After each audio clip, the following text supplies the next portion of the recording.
Let us begin. So, exist. Oh, I exist. I gotta click. A pale moon illuminates the vacant sky. The winds carry an earthy scent. The boat below you rocks back and forth on a calm, dark ocean. A mass of rocks breaks through the waves at the edge of the horizon, and you start to row. The oars are cutting through the cold water. Your arms are tiring, but the island in the distance seems to grow farther and farther. Continue rowing. The oars are cutting through the salty water. Your arms are tiring, but the island in the distance seems to grow farther and farther. Continue rowing. The oars are cutting through the restless water. Your arms are tiring, but the island in the distance seems to grow farther and farther. Continue rowing. The oars are cutting through the salty water. The boat passes an opening in the rock into a small lagoon. The water here is still, and you are almost there. The oars are cutting through the salty water. With a quiet thud, the boat hits sand, and you arrive. You gather your belongings, and before stepping off the boat, you open your bag, which has your compass. Okay, you open the compass, the needle rests uneasy, as if unsure where north might be. I understand. Okay, I don't have to go back and forth. I have a map, which is empty. Not entirely. The bottom right corner. Oh dear, I'm gonna write this down. The bottom right corner reads 4 degrees by 14 north, 14 degrees, 50 east. Why? Oh, okay, that's it. Why? And my journal. Notes of the voyage. There are photos. No memories. Ooh. You gather your belongings before stepping off the boat. You open your bag, which has your compass, map and journal in it. At the bottom of your bag, you find your camera.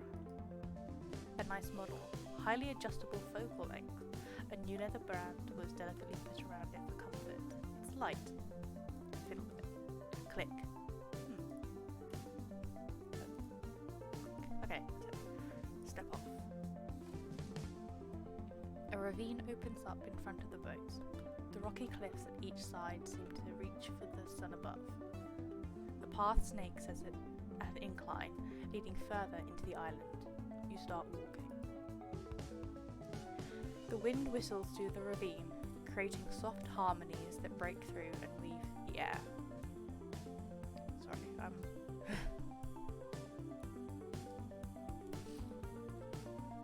overhangs throw shadow upon the path, accentuating the patches of dirt where no grass is showing. Finally, the ravine opens up. Upon a patch of sand, you can overlook some parts of the island. In the middle of the island, the pale blue lake reflects the sky above. You circle around the lake, small stone formations frame the shore of this still body of water. You crouch down and look at the water. At this angle, it resembles a mirror, reflecting the ravine you came from. At one side, a small stream slithers through the bed of gravel.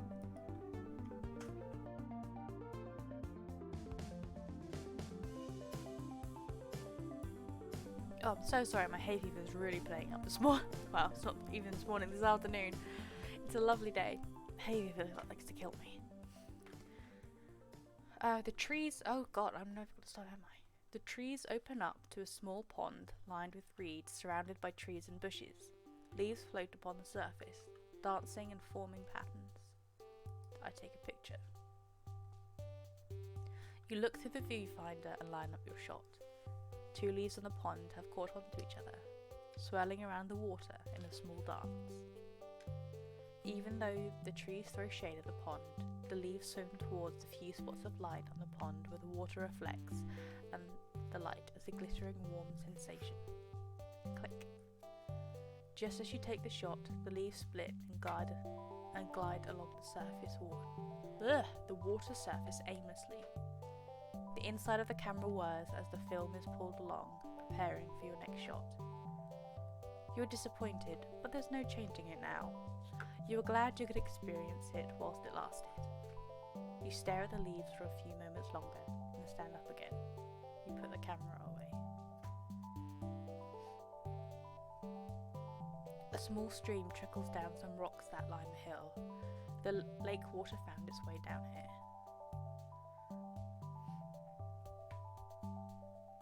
So we're back to the lake. So a nearby calm river reaches out to the shore. The salty breeze hits your face. Waves crash around the shore and your shoes get a little wet.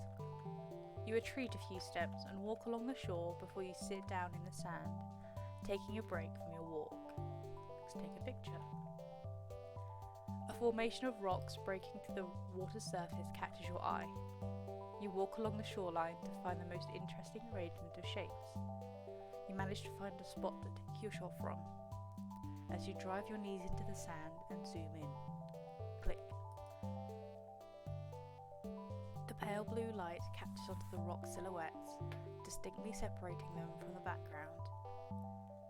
The water below crashes against the rocks, and the part of the rock that gets hit by the water periodically glistens beautifully. You wonder if you should just step into the water. Shaking the thought off, you stand up again and put the camera away. The eclipsing moon reflects in the dark blue water. A few ways ahead, you can see the ocean breaking into an island, forming a river leading up to a lake. Okay, we've been to the lake. Beyond the river, you can notice the entrance to a small cave. A few steps into the cave, all outside light has faded. A faint azure glow illuminates the wall in front of you, so you step closer, carefully. As you turn the corner, the source of light reveals itself as a shimmering crystal hanging from the ceiling. The rocky walls are completely smooth in this chamber, forming a hall of mirrors reflecting the light. You could probably see yourself in there. You turn towards the reflective surface, but it scatters the light in a way that obscures all detail. On the opposite wall of the chamber, you see another entrance. You can see light breaking into the tunnel. I can turn back or go to the light. I'm going to go to the light. We've been everywhere else. A small clearing. The mist retreats into the woods around you, leaving this place untouched. Let's go to the woods. The trees grow thicker and taller. The light fades, leaving a dim gloom to make out details. Mushrooms line the bark of some trees, and bushes force you to weave your way through the dark and cramped parts of the woods. One tree seems different. Right up in the trees you can see a small spot of yellow, a fruit. Citric. It is a lime? No, a lemon. Okay. No animals in sight. You hear a slight trickling of water to your left. The trees open up to a small pond lined with reeds surrounded by trees and bushes. I've done this, haven't I? Yeah, I've done that one. So evidently the stream leads to this part as well. Light breaks through the mist up ahead.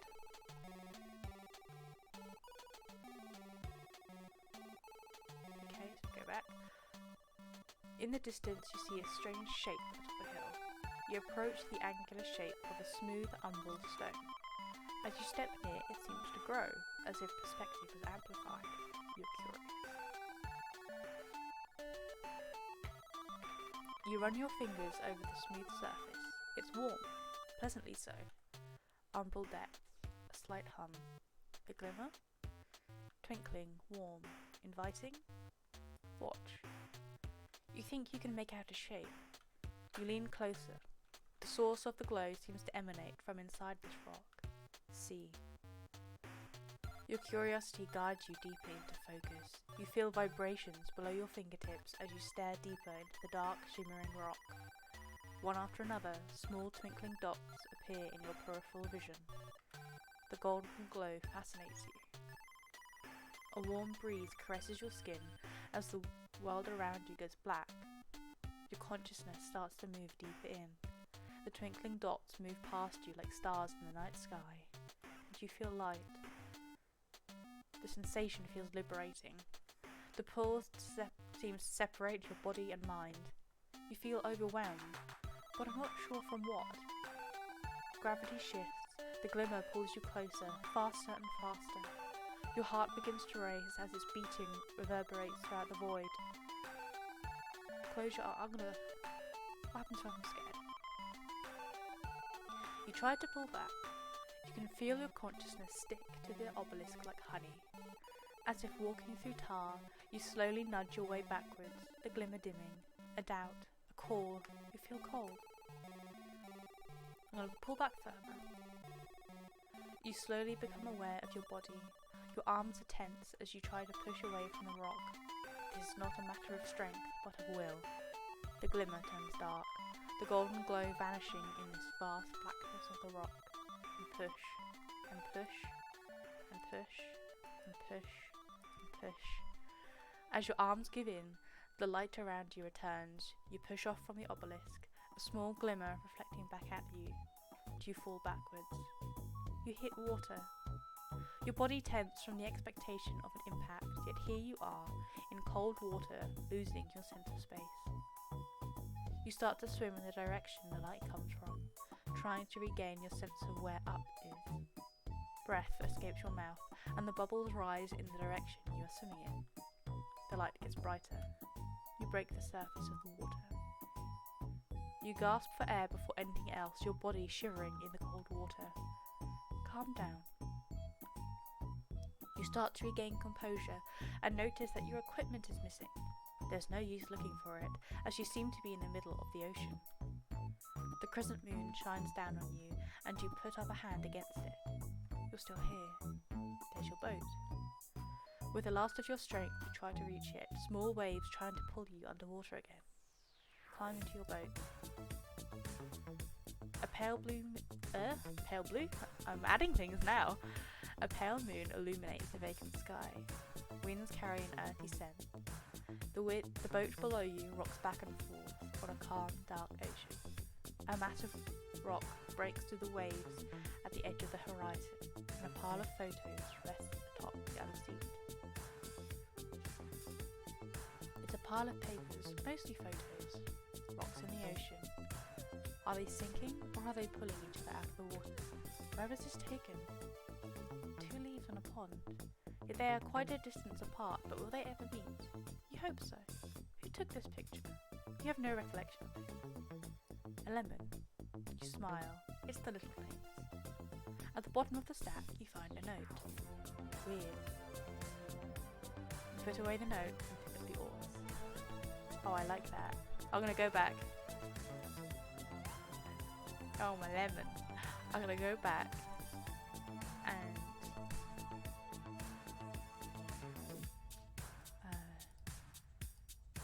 where am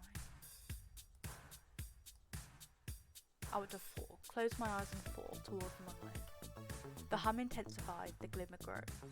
Small twinkling stars fly by, speeding up until they form a light, breaking through the purple amorphous clouds. More and more lights glow, yet the space around darkens, as if the stars suck all light away. The light in front of you is blinding. A bright glow changes the shape in front of you. It reaches out to nearby stars, pulling on them. Other stars just vanish, as if being plucked out of the sky, and they form a glyph. Bah! They form Bah! In the moment your mind conceives that thought, you crash through the glyph. It shatters on impact, separating into millions of small mirrors. You anxiously hunt for a glimpse of yourself in all of these reflective shards, but they are just cast light in between the thick, dark clouds. The clouds thicken more and more. You slow down as they start to become viscous. In this moment you realise it's getting hard to breathe, and you start to panic. Suddenly, your body starts to register in your consciousness again. You turn to face the mirror shards, and as you do, they dissolve into bubbles, rising to some light, illuminating the liquid you're in. And you realise you're underwater. You start to swim in the direction the light comes from, trying to regain a sense of where up is. the light gets brighter and you break the surface of the water. So we go back. We always go back to the beginning.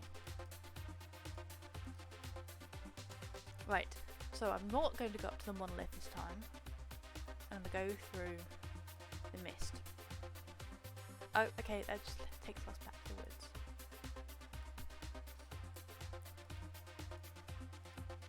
So in the end, we end up back at the beginning. I like that.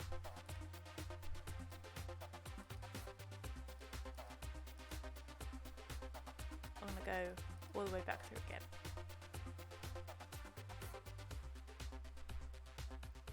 Just like find a note. Monoliths.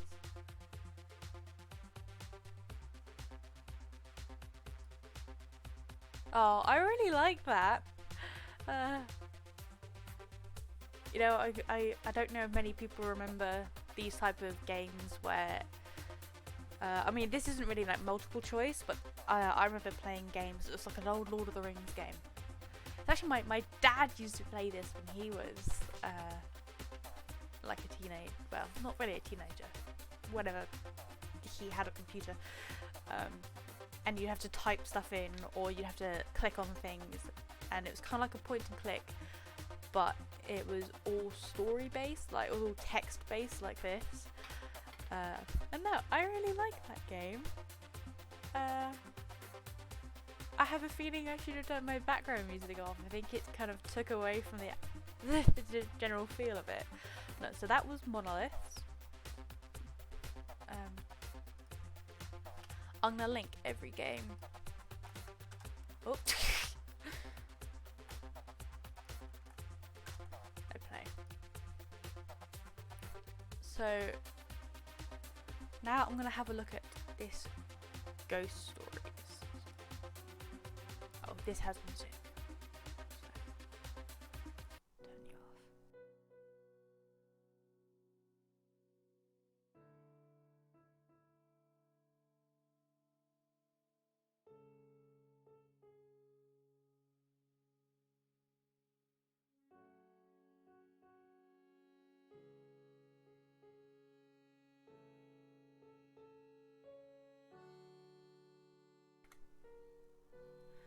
So winter is the time for ghost stories. Oh, what? How do I? Oh, oh, I can move. These ghosts? The nights are longer, you see. The ghosts need their time. So every year, someone takes them out into the woods, where all the scents, feelings, warmths of the living are quieter. I really hope this isn't copyrighted music. But it's so nice, I want to listen to it. This year, it's your turn to listen to their tales. Oh, look at my little ghost buddies. How do I interact? Oh, I just walk up. It's cold. What is it? I'm guessing I think it's a table? I can't go to sleep until I light the candles. Okay. So there's a fire.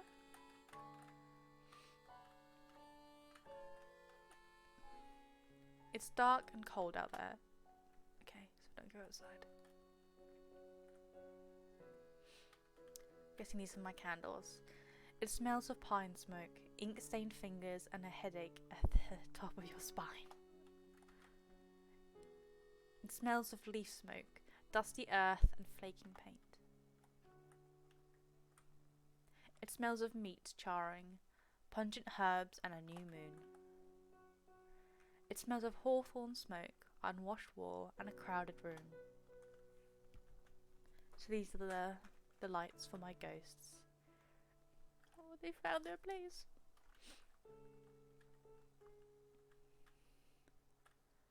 And now I go to sleep. Good night, ghosts.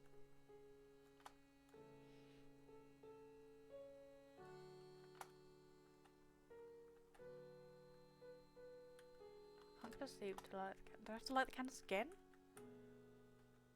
Oh, I can go outside now. It's daytime. No, I didn't want to go there. No! I don't want to go that way!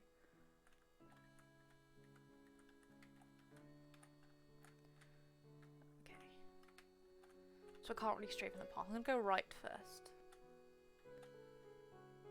Oops. I like you see my ghost buddies behind me. In the summer, kids like to come here to tell scary stories and sleep under the stars. Me too. I love camping and spooky stories. A woodpecker rat-a-tats loudly. You stop to look for it, but don't see it before you get chilly. Shelf fungus. Paths chewed into it by beetles. A shelf fungus path. Okay. It's getting late. I should head home. Oh no, I wanna explore more. Oh, for goodness sake. We have some very short days here. Let's light the candles for you again. Should I leave an offering? Okay, I'll leave an offering.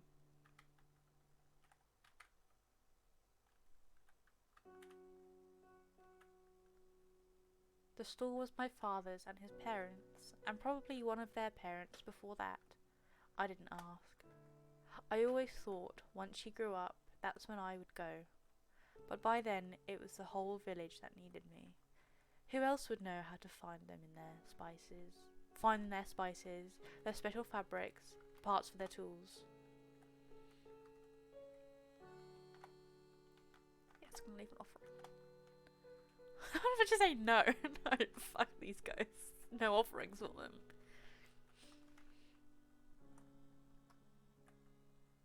You spend too much time among the dead, my daughter, they said to me. You're starting to sound like one of them. Please won't you come home more, they said. It's just that we worry.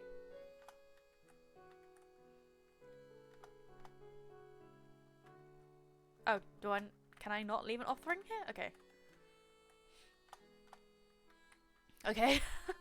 Those two don't get offerings. Well, heat up your food.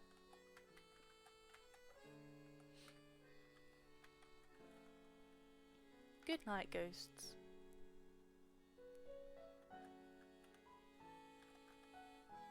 Like the implications that the ghosts are chilling in bed with me. Good morning.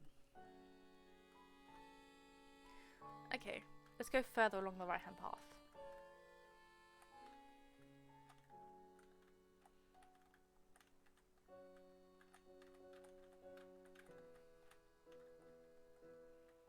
I think this might just go in a circle. But hey, you don't know until you investigate. Oh, no, it goes down. No, keep going down. You see beavers here sometimes, but no sign of them today. So I think I can collect like 2 memories, 2 offerings each time.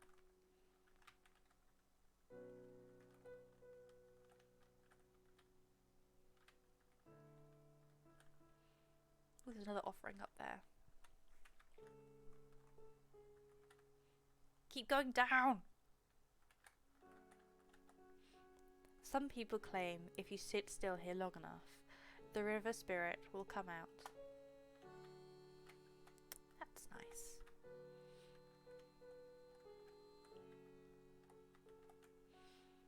Enough magic in the air to make your hair stand on end. What's this? A clump of moss growing on the stone. It's getting late. Okay.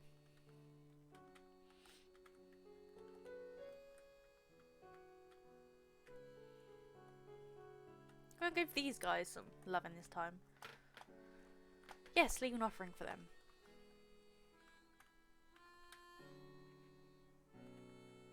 Sheepdogs. 1. Roan, who grew as I grew, but learned much faster. Iron, who once held a wolf at bay. Chance, who was always too small for her bark. Mickle, who loved to roll in the snow and track in the great clumps of it. Sad-eyed Meander, who could always get an extra treat.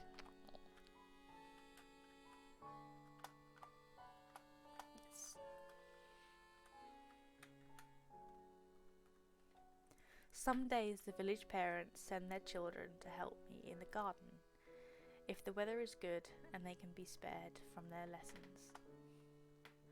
Those are good days. I like to show them how to turn the soil, to share with them the names of the herbs, and which ones can cure fevers, which ones soothe the mind, and which ones make good soap. In the evenings I have to disappoint their parents, though.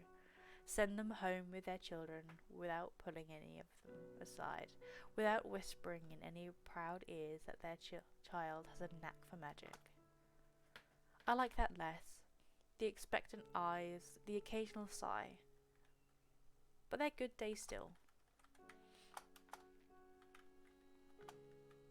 Okay, so I can only leave 2 offerings at a time, it seems. Good night, ghosts.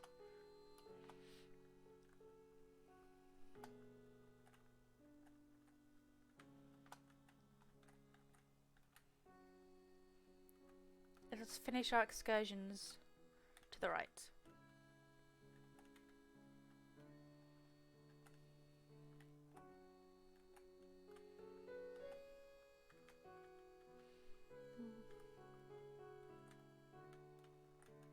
I really like this music. It's very comforting. It's like, has that nostalgic quality about it.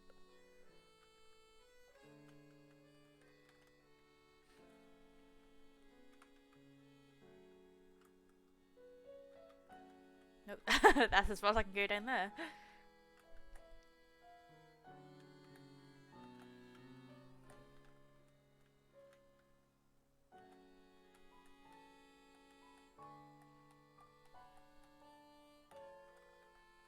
Nope, and that's it for over here. Okay. Just wanted to make sure.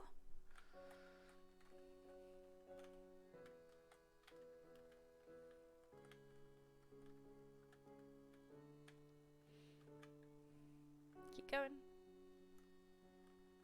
Can I cross? Oh, I can. A small stone worn smooth by the water. How is it getting late already? I don't have any offerings this time, I don't think. Okay, I do.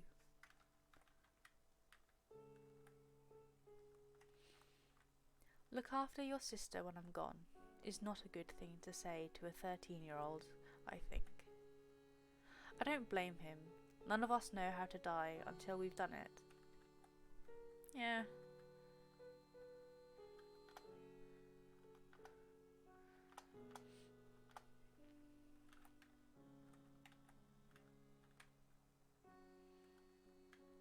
It's painful to watch a ghost be born. Painful to the watcher, I mean. What does it matter, once you're dead, to be struggling, formless, an awkward mess of being? But the living can't help but see the pain in a writhing thing. The living can't help wanting to help. I saw many. Her ghost wasn't special. She wasn't graceful, spasming from the hard earth. Truth be told, I didn't notice her at all.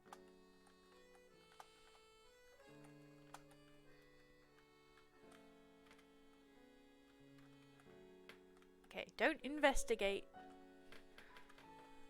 the pebbles and things until I've picked stuff up. Because that obviously triggers when I need to leave.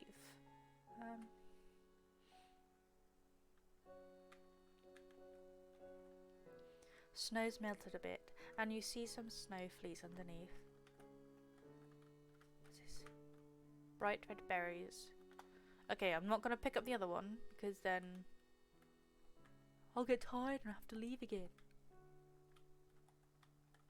Which is stupid.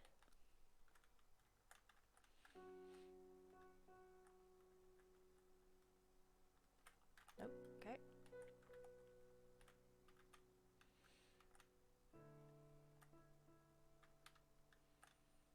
No, keep going down.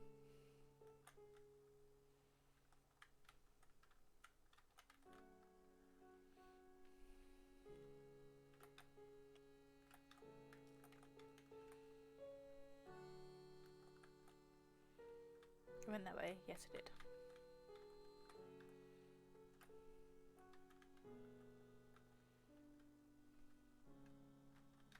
Right. What's this? A line of deer footprints in the snow leading off into the denser forest.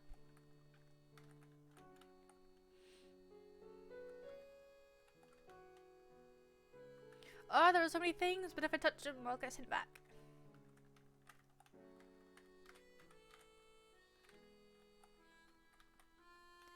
Everyone says the mother tree of this forest is somewhere around here, but no one can agree on which tree it is. It's never spoken to you, whichever it is.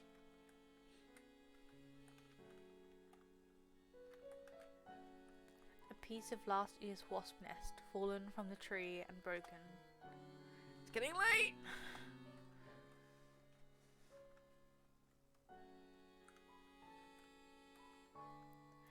Oh, I need light. Of course.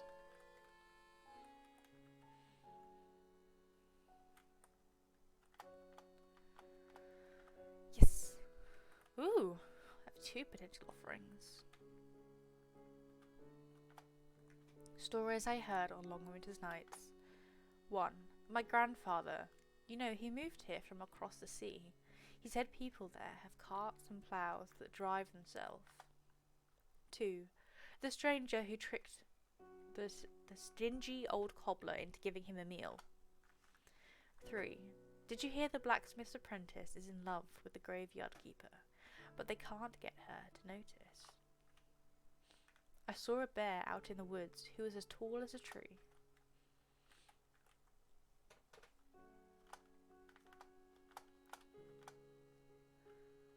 I'll leave that one. The saying is, a witch is no baker, and it's true how too much magic in the air will kill your yeast. But we both find the unseen surrounding us and nurture it, so that it may help us later on. Yeast or spirits, it's not so different. Are you listening, my pupil? Are you writing this down?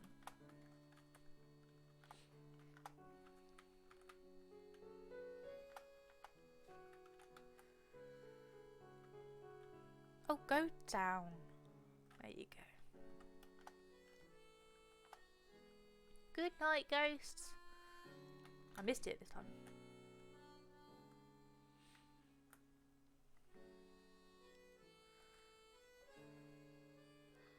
I'm never going to finish my investigating this side.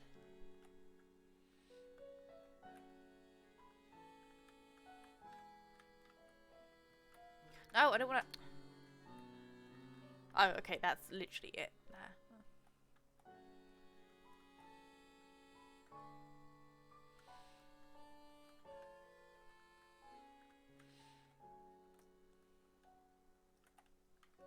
Nope.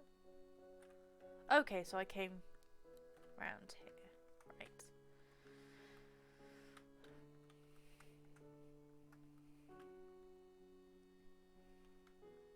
Nope, and that just goes back over that side where I've been, so I only have left to go. I mean, I've got that offering there, but I want to investigate the left side first. This path leads back to the village. I can't take the ghost that way. Okay, so I just need to get the last offering. Go down!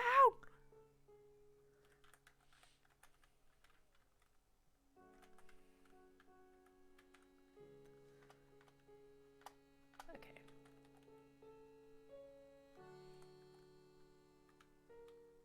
No, go! When I press left or right, it sometimes considers it as up or down, and it's really annoying. Yes.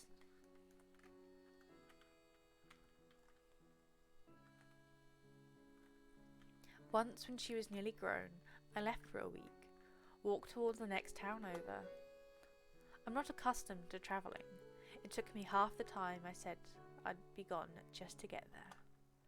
I stayed one night at the inn and left in the morning. That night, it was just me and a serving boy and the old townsfolk who never left.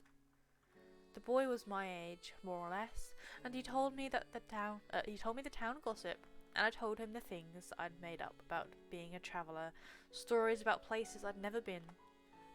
At the time, I thought he believed me. His eyes were dark and kind, and I thought about kissing him, and didn't. I can't remember his name.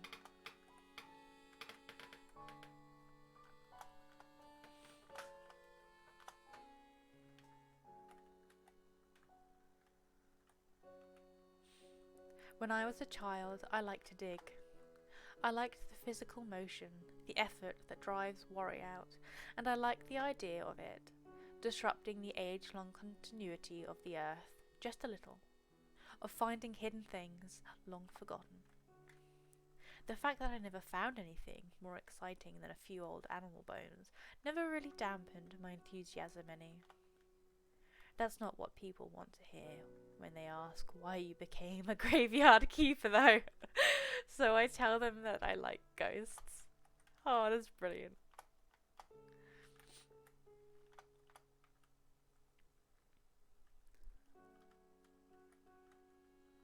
Good night, ghosts. Tomorrow it'll be spring, and we'll go back to the village. It's a very very short winter. Winter is the time for ghost stories. The nights are longer, you see. The ghosts. Oh, it's just the beginning? So every year, taking to the woods. Oh, can I not go into the?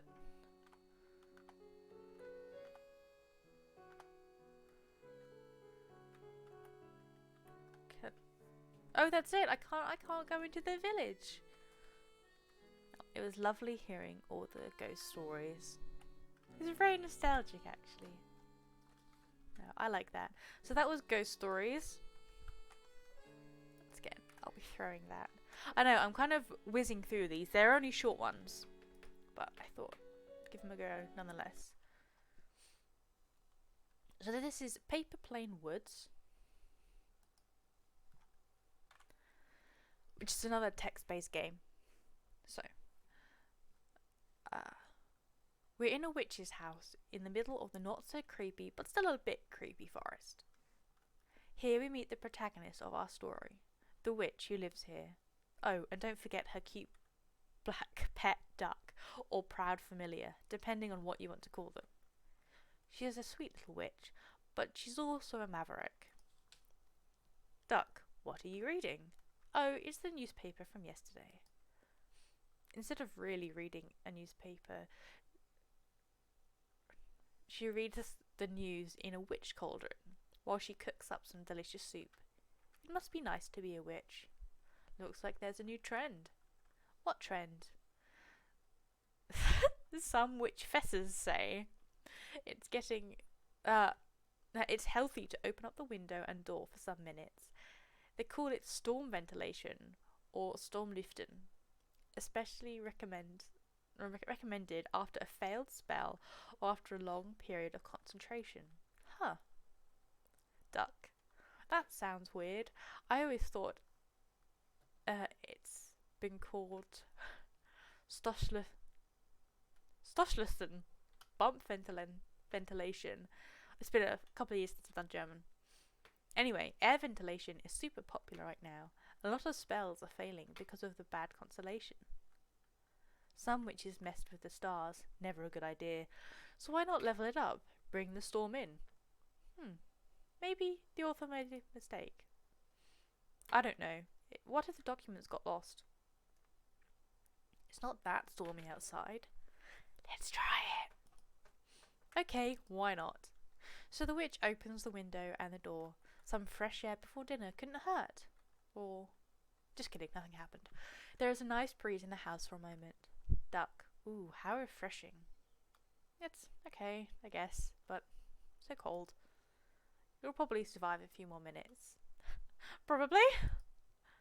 Continue. A few minutes later, the witch continues to read and cook in the cauldron. Oh, there's been a series of break-ins in the village. Has anything been stolen? Yes, different things. Mostly jewellery, but never the most valuable. The thief enters to the windows and leaves to the door, leaving a little note with an L. Sounds weird. Yes, super weird. Make sure that the window is properly closed tonight. Yes. Well, I don't own jewellery, but I don't want to I don't want to have a stranger creep in my house. Me neither. So after a good meal and securing the window, the little witch fell asleep in her favourite rocking chair. Her duck sleeps on her feet as always. She woke up because she got cold feet. Ooh, why is it so cold in here? The window was wide open and she felt the clear night air on her skin. It was refreshing and everything seems to be fine. A look on her feet told her that duck wasn't there. Nothing to worry about. They often took a midnight stroll through the forest, and because they can't open the door, they use the window. Normally they manage to close it, but sometimes the window opens again. So they told me to make sure the window's closed, and now they leave me like that. The witch shakes her head, laughing softly. Close the window. The witch stood up to close the window. She saw a strange piece of paper on the floor. Is this a paper plane? Oh yeah, a paper plane indeed. She decides to unfold it, still not knowing who could send a paper plane in the middle of the night. If you want your duck back, come and find me. Someone kidnapped the duck? Her familiar? Her familiar duck? Sacre bleu. What does this mean? Why would someone kidnap a duck? I love how this is headed. A combination of fear, confusion, and pure anger rise inside of her. So she definitely needs to find her duck. But what should she take with her? Every witch knows it's dumb to go unarmed. Unequipped on adventures. Okay, my bag. Yes, of course, the bag is important. Inside already are some snacks, even more snacks. Maybe you should take something else with you. Besides the snacks, I mean. It's not like you're preparing. It's like you're preparing for a game jam or something. What should I bring? Herbs? A knife? Or duck food?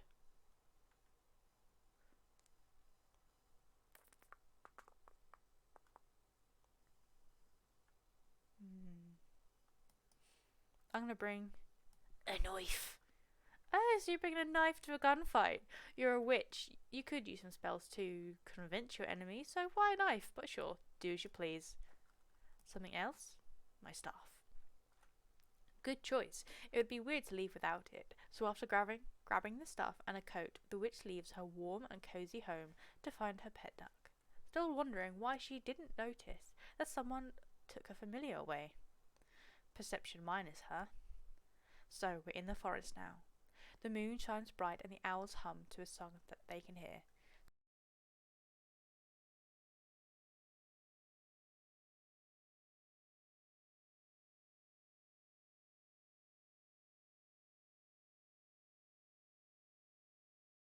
Oh, I'm so sorry. Hay fever's killing me. I can't close my window though because it's too hot. And yes, I've taken an antihistamine. It just hasn't kicked in yet. So we're in the forest now, surrounded by even more pollen. But even with a bright moon, it's still dark down here, between those large scary trees, and it was cold, nearly freezing. Winter's coming. Her breath dances a small cloud in front of her. Go further. She decides to go on. A crack. A rustle. She flinched and nearly shrieks. Who's there? Her face turned pale and a chill ran down her spine, but she soon realised that it was only an owl that had landed on the branch behind her. Thanks, owl. I'll talk to it. Hello, owl. Hello, child of the night. Have you seen my duck? I have seen a lot of ducks in my life, but not this night. Still, thanks. You are welcome, child of the night. A word of warning, child. I didn't see your duckling, but another one is out in the woods tonight. Be careful, they're up to no good. Thanks for the warning, owl. She steps further into the forest. The light of the bright moon almost completely disappeared. Oh, it's getting even darker. She sighs, thinking about her next step. Maybe a fire spell could help? I could definitely see better. What will you do, little witch? I'm going to continue in the dark. To not anger the creatures of the forest is probably a good idea, but now it's still dark, so dark that the witch poorly sees the path she's walking on. Ooh, child of night, why are you wandering around in the dark? I'm searching for my duck. Ooh, but as a child of my realm, you should know about all the creatures who lure in the dark. Yes, I know, but I'm not scared. I can't see you, but I assume you're a ghost? I says, ooh, as a child of the night. Ooh, correct. So it's a pigeon ghost, okay?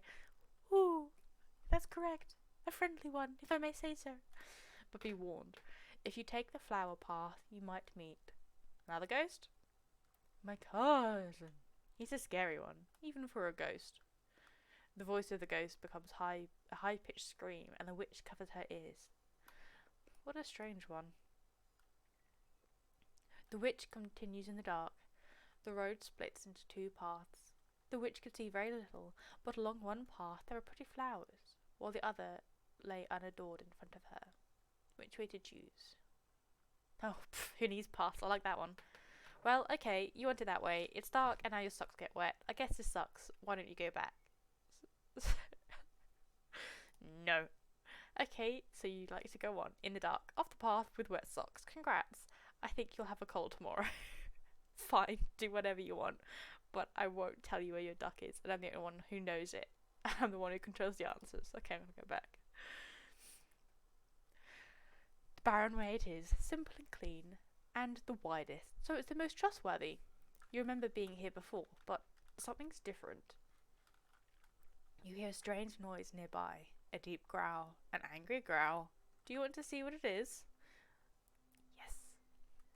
You leave the path, of course you do. You're a curious and nearly fearless witch. The growl comes closer and you see a shadow fighting an invisible enemy. Who's there? It's me, the witch of the forest. Go away. No, you don't. Instead of going back, you step closer, and now you see the hound, trapped in some ropes, unable to free himself. I said I could help. You can? Yes, but hold still. Use my knife. You took the knife out of the bag and free the hound. The hound whines briefly, and you smothered the ruffled fur down. Thank you, witch. No problem, but maybe you can help me too. Whatever it is, I'm in your debt. He pokes you with his wet muzzle. I'm looking for someone. Oh, I'm looking for someone who took my dear friend away. Have you seen any strange creatures? I was distracted, but I can help search. How does your friend smell? I guess like a duck. And me? The hound sniffs your coat and then the air. I found them. Hop on. I'll bring you to your friend. Thank you. Thanks to the help of your companion, you reach the core of the forest. Thanks for your help. I can do the rest alone. You wave your new friend goodbye and go further. There they are, the duck napper. Well, probably. Oh, you heed my call. So you wrote this letter? Where's my duck? Where's my duck? Where is she? The anger is up again. You readied your staff and a terrifying aura emerges around you. I took them because they were cute, but your duck feels tired, so they went home. What? You lower your staff again, looking at the stranger with big eyes full of confusion. I wish I had a familiar that cute. So, who are you? Why did you break into my house in the first place? Oh, I'm glad you asked. I'm the great witch Lufia. You forgot to open the windows, and so I did it for you. As a witch, I'm concerned about the health of fellow witches. It's important to air your room regularly. It's better for your health, and it helps against headaches. And the smell of the forest is nice. Whilst I agree that airing your room is very important, having my window open is literally killing me. I am so stuffed up. Oh my god. So, I heard about a creep witch who randomly opens others' windows. Ah, you heard about me. A creep witch? Ah, that's insulting. I prefer the name Liftungshexe. But if it helps others to ventilate their rooms regularly, I guess creep witch is fine. How's that name better than creep witch?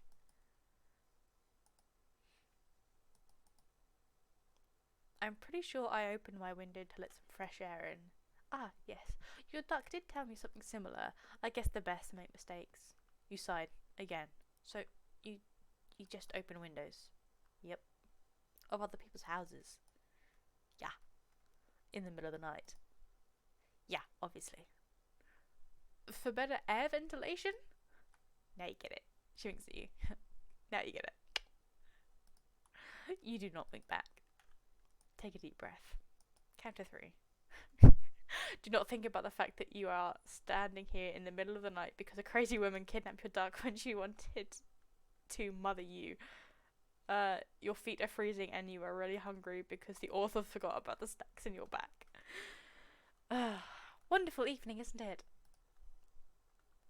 Maybe you battled the creep witch. Maybe you made peace with her. We'll never know. But eventually she took you home because she felt guilty about your messed up situation. One more question. Yes, what is it? What about the stolen jewellery? Oh, that, well, that's a bit embarrassing. So, remember when I said I wish I had a familiar that cute? Mine is a magpie, and I love them, but they're such a kleptomaniac. Of course, I'll return all the jewel stuff to their owners, little by little. We're here, little witch. Stay safe and open your windows regularly, or I come back and haunt you. Oh, you would rather not. You would rather not do that. Oh dear, I can't do words now. There it is again. The death glare thingy. Charming. I'll see you around. With that, the creep witch left. I came home and found my familiar waiting for me at the window. I missed you. I laughed and I said that I missed them too. So you'll never guess what happened to me? Oh, I bet I do. Some creep witch kidnapped you and... Oh, I thought you might have met Lafia, but I didn't mean that part. Okay, well, please tell me tomorrow, okay? I'm completely beat right now and I just want to sleep. I picked up my duck and sat with him on my rocking chair. I heard her cackling for quite a while, but I was already... Oh, the witch. I heard her cackling for a while, but I was already on to my way to the land of dreams. She already fell asleep. I'll have to tell about this great adventure another time. The end. So I just have a stalker witch. Oh, I wanted it to be like, yeah, and they fucked. Oh, how do I exit? So that was Paper Plane Woods. I think a lot of these games have LGBTQ creators. Apparently they're meant to have some themes along those lines, because they are all part of the queer bundle. Oh no, I don't want that. Next door. Okay.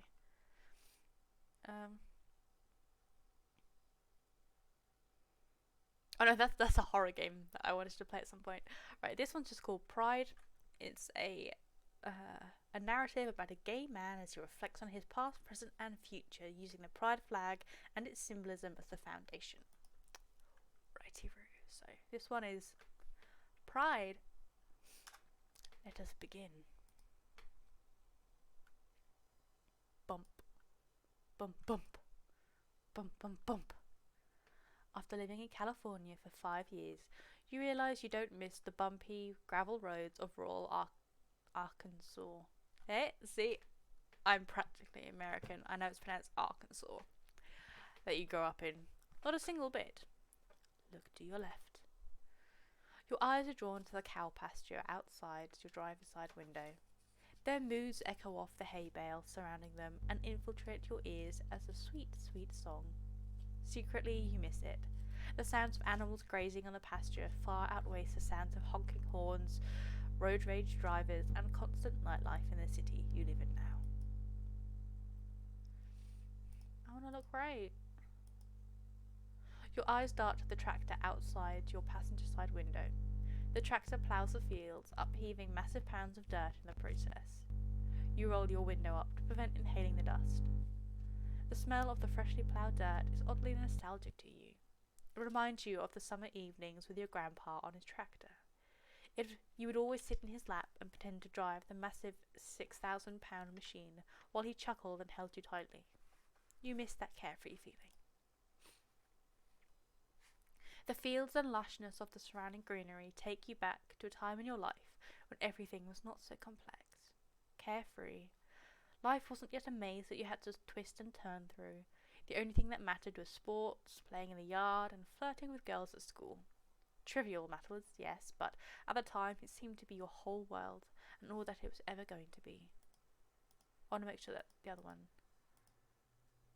Yeah, so same thing. And now you see it. Oh, well, I see nothing. You're pulling up to your childhood home. Oh, childhood prison. Yeah. From the outside, it's stunning. Big white columns. Now imagine this. There's no image. Big white columns, a lush yard for children to play in, trees as far as the eye can see, a perfect house for a family of 5. Well, maybe only 4. For you, it was filled with hardships that your childhood self couldn't even begin to comprehend. Take a deep breath. Inhale. Exhale. Exit the car. Your feet hit the grey rocks in the driveway, and suddenly you're transported to a new world. Familiar, yet altogether new. It finally hits you that you're about to see your family for the first time in 5 years. After high school, you decided, forced to, think that leaving was best for everyone. The time apart from your family was what everyone needed. You didn't want to leave, but you felt that you were doing more harm than good. Everything you did was wrong. Nothing you did was wrong. You couldn't make anyone happy with your decisions, so you left. Walk to the front door. Click on the door knock when you're ready. Boop. Knock. Oh, I can actually knock on the door. That's cool. The door slowly creaks open. You know that your mother is just as nervous as you are before you even see her face. You finally made it, your mother exclaims. You swallow to remove the big lump in your throat. You can feel a tear coming out of your left eye, but you manage to hold it back just long enough to say, I have. It's so good to see you, Mum. Hug your mum on the porch. You embrace your mother with a hug. You consciously try to adjust your hug so it feels comfortable for the both of you. Hug her too softly and she may think you aren't happy to be here. Hug her too tightly and she will know that you are still carrying around unsettled grief from the past. That's not normal. You told yourself before this trip that you wouldn't watch every move you make like you did when you were a child. Just be natural. Be yourself. Everything will be fine this weekend. Go inside the house. You move past your mother and into her home. Your home. Coming back to this house, you feel like a new person seeing it for the first time. You're glad your mother is the only one home right now to see you wandering around like a lost puppy. The striped blue walls seem to run like waterfalls. The plants in the foyer now sway with the draught coming from the crack in the kitchen window. The family portrait above the fireplace seems like a stock photo. A family frozen in time that has yet to see hardships. Go upstairs. You walk up the worn-in steps towards your bedroom. You notice along the wall that there are multiple pictures of your siblings. Your brother playing his first baseball game, your brother scoring his first buck, your sister going to her first prom with her high school sweetheart, your sister crying underneath the "How tall are you" sign when she found out she was too short to ride the big roller coaster. Sections of the wall dedicated to your siblings who have given your mother and father the typical family dream. Your section of the wall contained only one photo. Your high school graduation photos. The day that signified a new beginning, not only for you, but for your family as well. Take a breath. Breathe in, breathe out. Breathe in, breathe out, and go upstairs. You take some time for yourself before continuing up the stairs. Once you've reached the top, you see it, the white door. The best memories you have in this house are within your bedroom, your safe haven. "Mom," you yell, "I'm going to be in my room unpacking if you need me." "Take your time, sweetie," your mum yells back in a hushed tone. Without hesitation, you open the door into the room and immediately shut it behind you. Reflect. Memories start flooding in. You think that you have processed all of these emotions, but nothing could have prepared you for coming back to your childhood home. Starting to get lightheaded, you kick off your sneakers, jump into your bed back first, and stare up at the ceiling. Your mind is running rampant with thoughts and memories flashing back to the past. Your brain has always been weak at filtering these thoughts. You realize that a long time ago. You dwell on these memories. You hurt from these memories. You think about what might have been if everything was different. You're getting a severe migraine.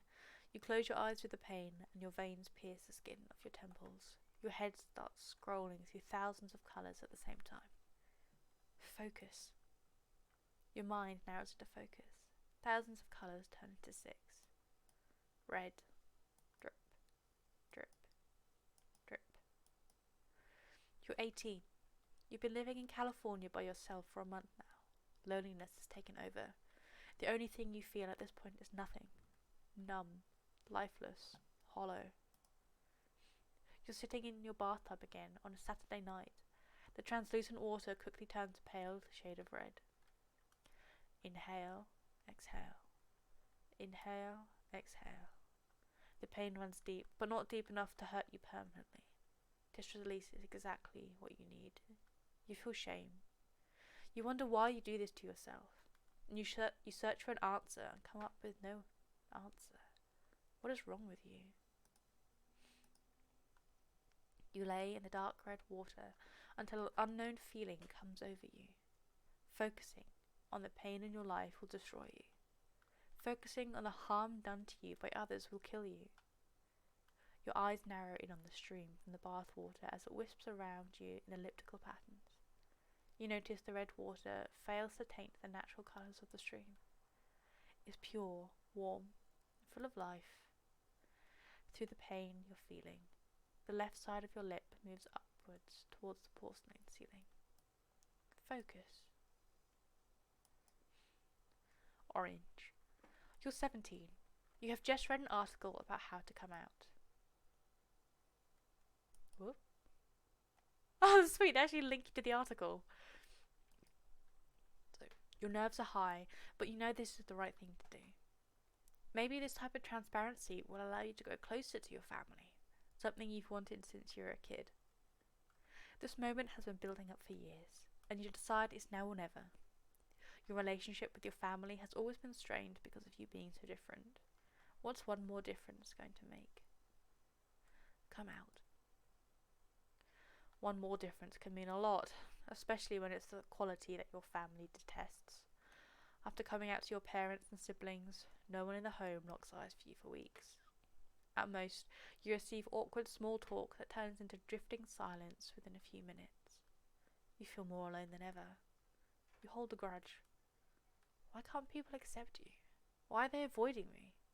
You search the internet for an article trying to understand why they're acting this way, finding things like this article.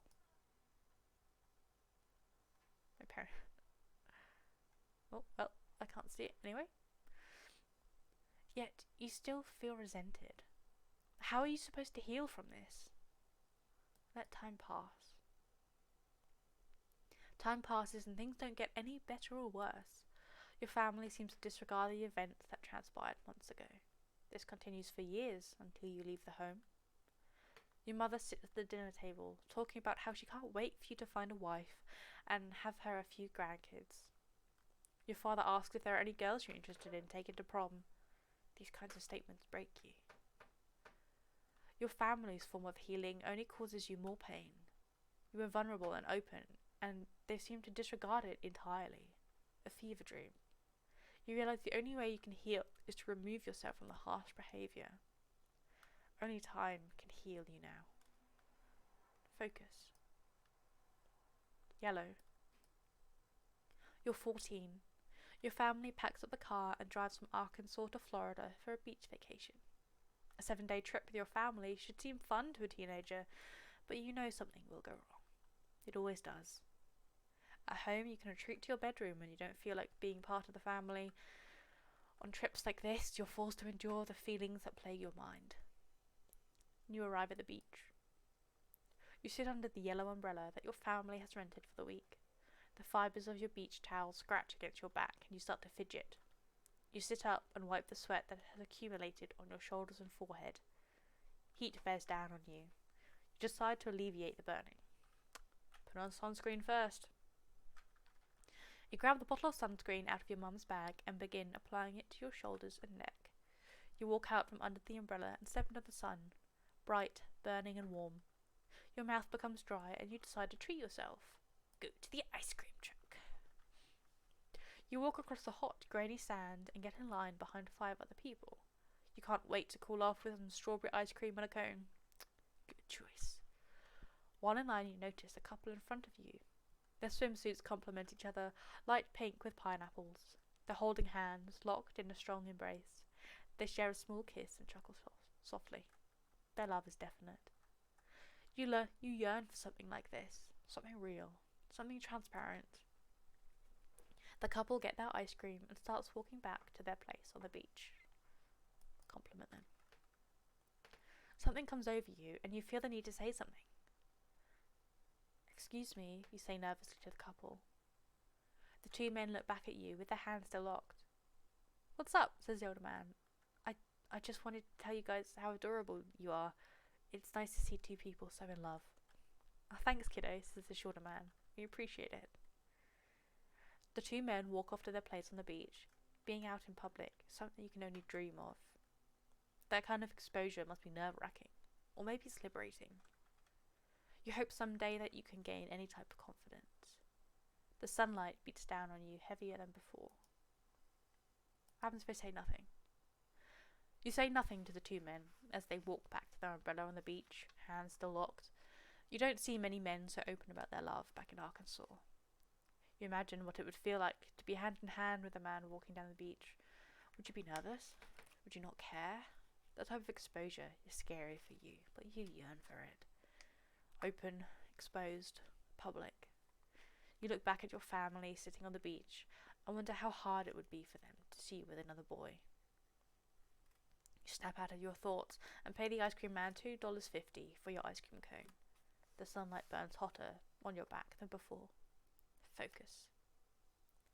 Green. You're 15. The gravel path beneath your feet pierces into your soft skin. You decided to walk barefoot down the trail today.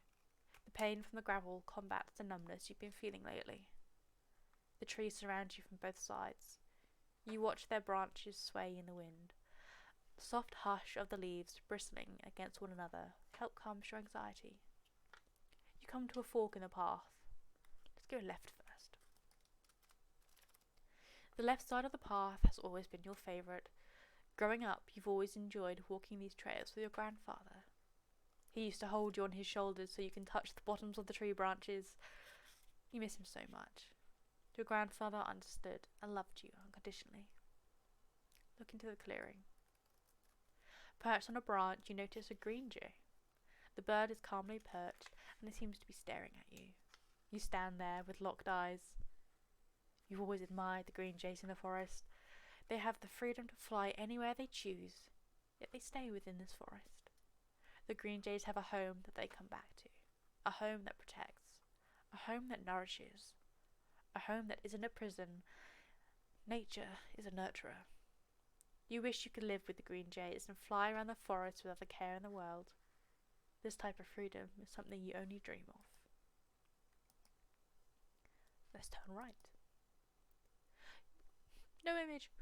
You hear the wind skimming over the pond before you come off the path. You used to go fishing in this pond with your grandfather when you were younger.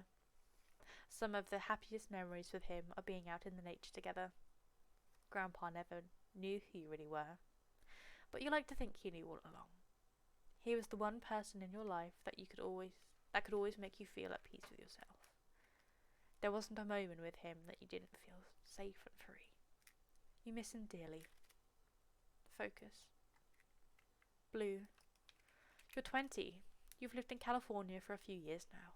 Many of the friends you've made here have all moved off to new jobs, new families, or for cheaper rent elsewhere. You decided it's time to put yourself out there and meet some new people again. You're sitting in your apartment on your computer looking for new events, activities, or hobbies to uptake. You decided to let fate take your hand as you mindlessly scroll through link after link. Link 1. It's your first night joining the choir since you clicked on the link to their website a few weeks ago. You've finally gotten enough courage to join the GMCLA.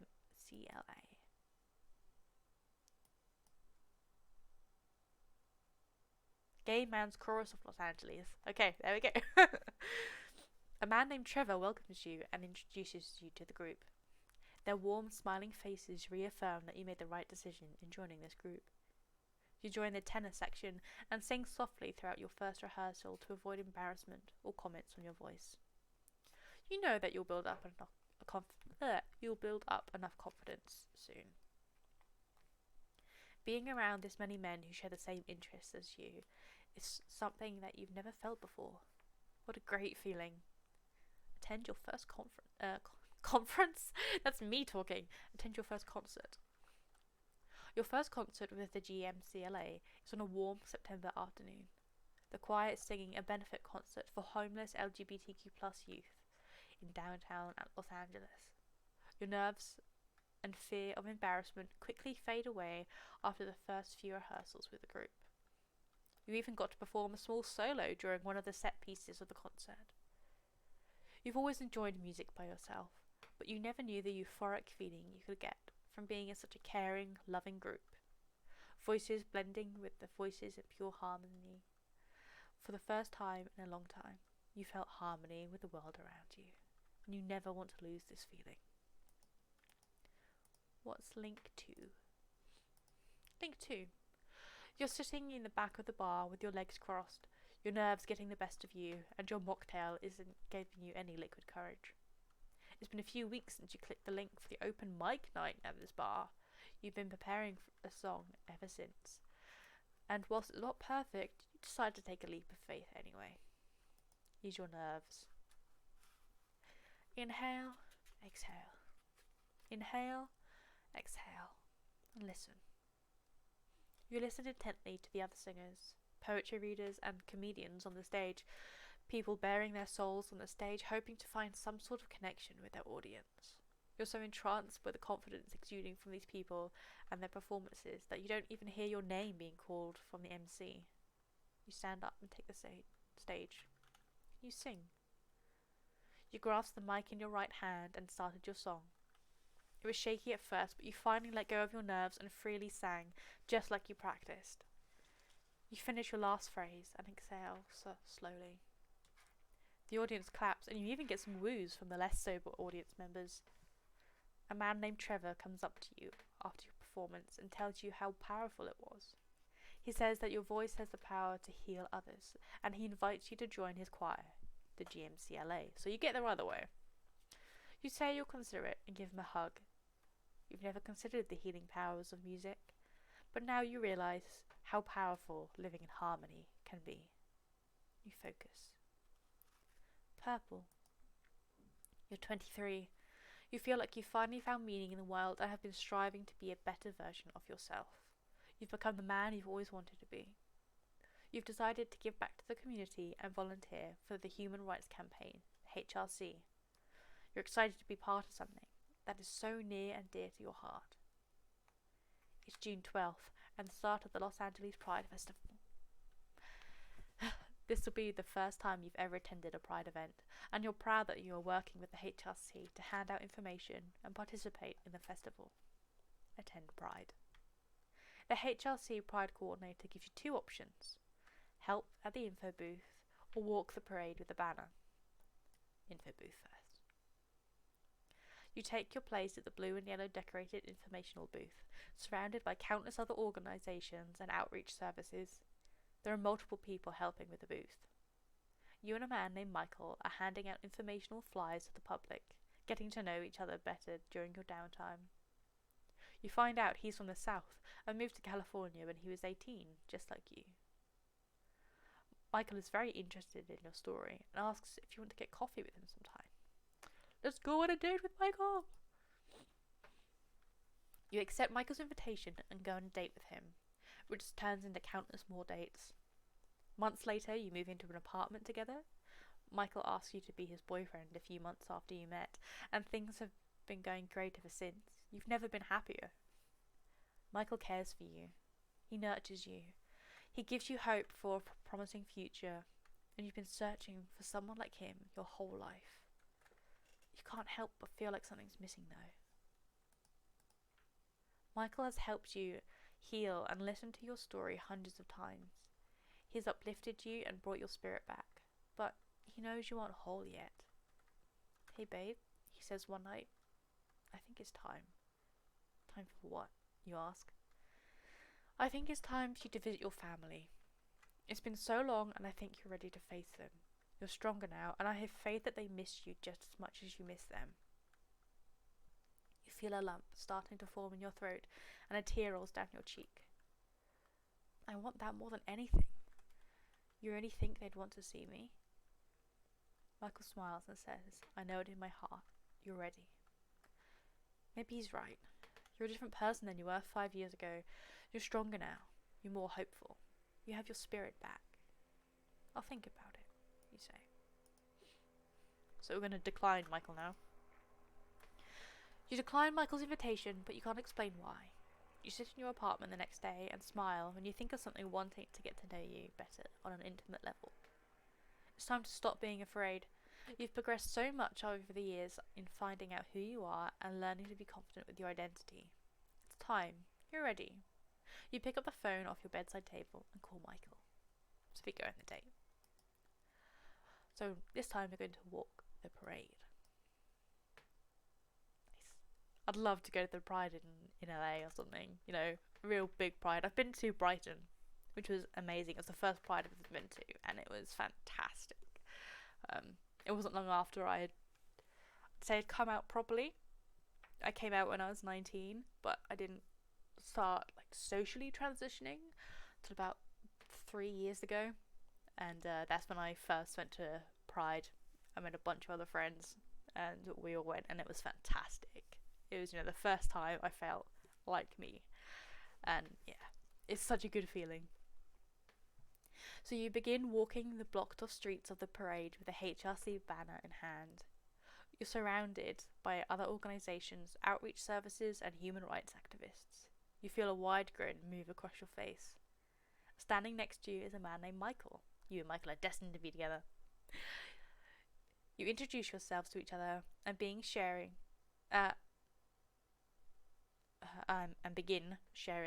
while you're here. You figure out that the both of you are from the South and moved to California when you're 18. He's very interested and asks you to get coffee. So yeah, we go on the date with Michael. And we focus. Snap out of it. Your migraine starts to fade and your eyes begin to focus. You see the popcorn white ceiling again and sit up in your bed. A single tear falls down your cheek, but you know it's not of sadness. It's happiness. It's courage. It's healing. You've come back for multiple reasons, and you won't let anything stop you from repairing your relationship with your family. You get out of bed, open your bedroom door, and start the journey downstairs. You're ready. Life, healing, sunlight, nature, harmony, and spirit. Whether you have pride in who you are or not, I hope that one day you'll be able to feel the same kind of pride that I have. That's really sweet. I like that. I like that one a lot. Yeah, there is, it's very cathartic. Even if you know who you are, like, even if you don't have the best relationship with your family, having them accept you is wonderful. I first started questioning my sexuality when I was 14, when I got a crush on a teacher. I've never had like a crush on a teacher before, and it was so this was long before I came out as trans, long before I even realised I was, and it was this Chinese, like, she was on an exchange program kind of thing, but she was like a classroom assistant in my maths class, and I was learning Mandarin at the time. And my maths teacher was also my tutor in my tutor group in the mornings. And he was like, oh yeah, Francis does Mandarin and everything, and so she'd be with me in break times and after lessons and stuff, and she'd help me practice and all that. And I was like, oh my god, I didn't get crushes on people. I didn't really. And I was like, oh no, I'm absolutely head over heels for this woman. I mean, obviously she was a teacher and everything, but nothing happened. Got to put that out there. But I'd never had a crush on a teacher before. And I remember I went in our family, me and my mum and my brother, if we need to talk about something, if there's something on our minds, we go for a drive. And I remember going for the drive with my mum, and we parked up near the ferry, and I remember sobbing, going, Mum, I like a girl, I don't know what to do, I'm so sorry, it's like I'm such a disappointment. And she's like, it's alright. First of all, she's like, you're young, you might not, but if you do, it's alright.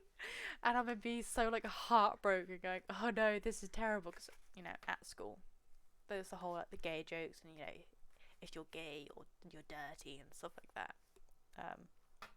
And I was beside myself, and even then I didn't even acknowledge it until I was about 17, 18.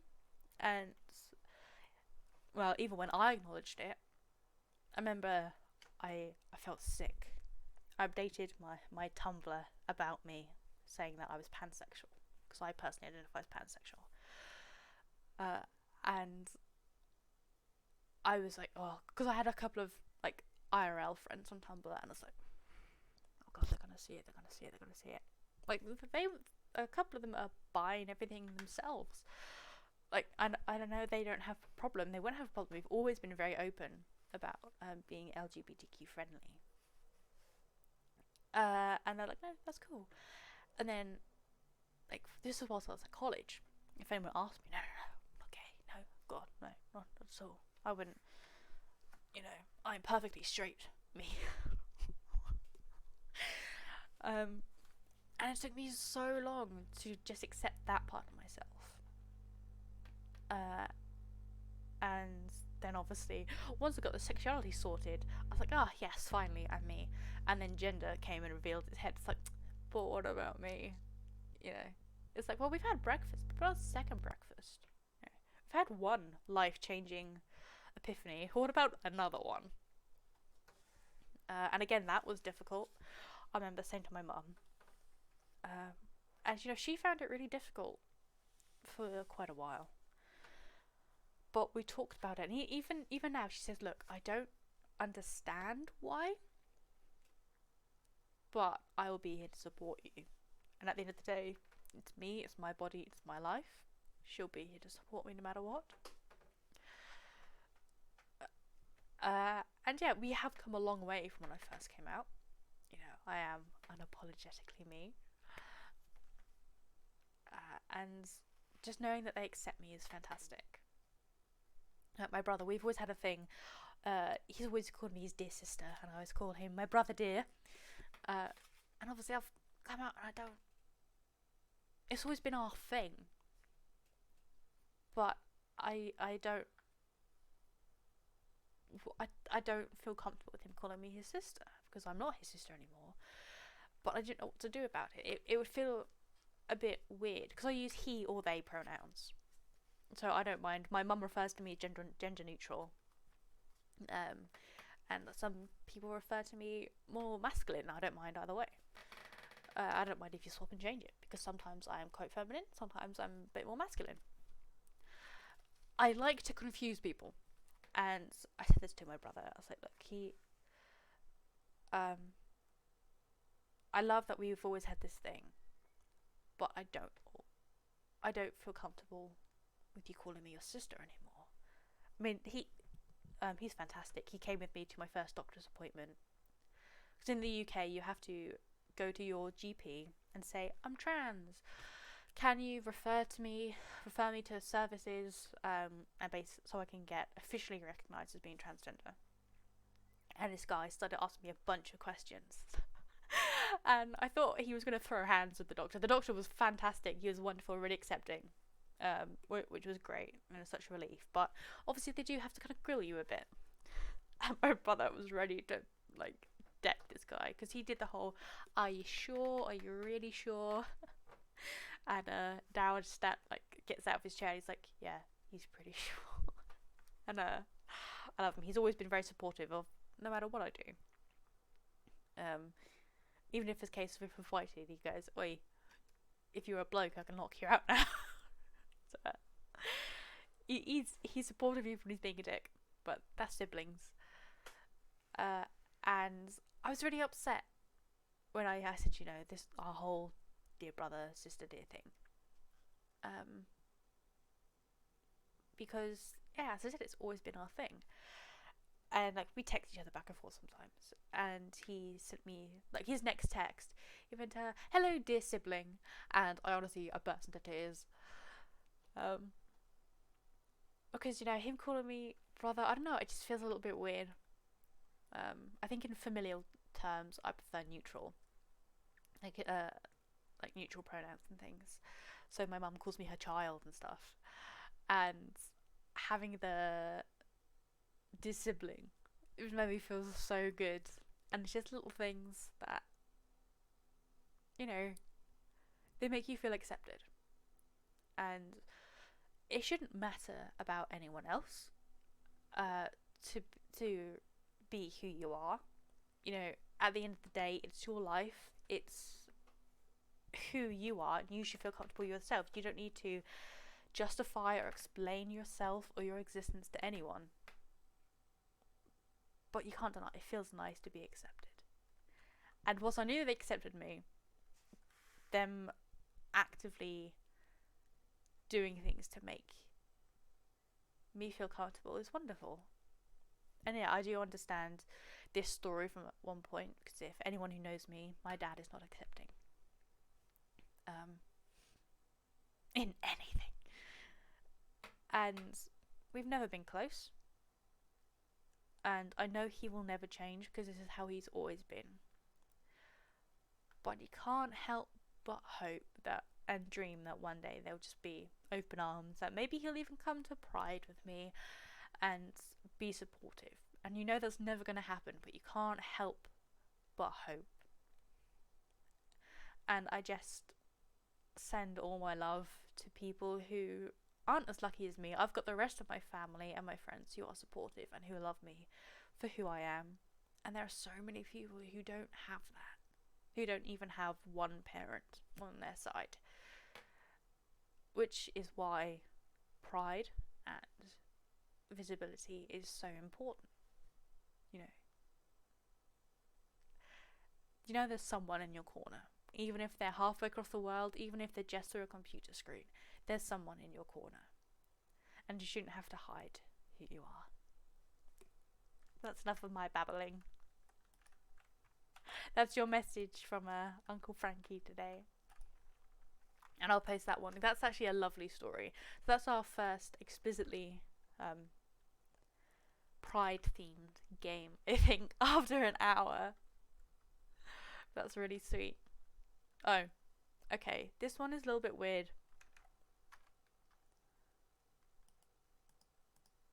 How?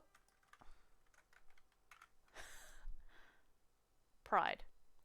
So, arrow keys, blood to move, left mouse to shoot. This. Oh, give me a second. Oh. This is a short game about being proud of your identity and.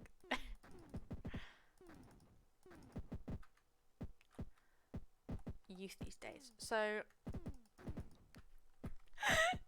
Oh, I can jump. Okay, do that again. So evidently. Oh no, I didn't want that.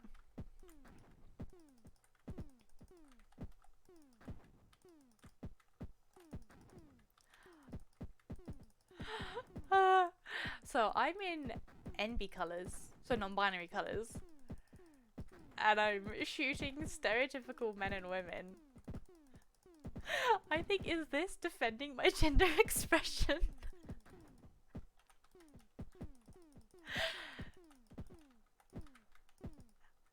Literally killing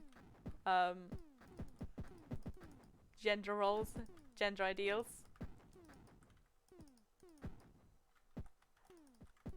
Fit into a gender, please.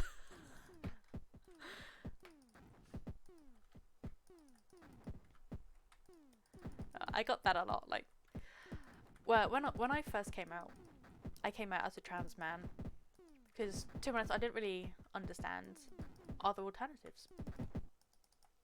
I collected 32 gender points or pride points. I'm just gonna keep playing this for space.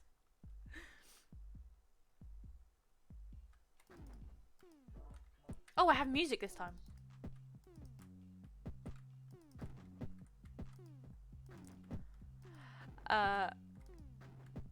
And you know, I tried so hard to be manly and masculine, and I was unhappy even then because I was still fitting myself into a box. You know, it was a more liberating box. I was kind of on the path to where I was going, where I wanted to be, but I still wasn't in the right place.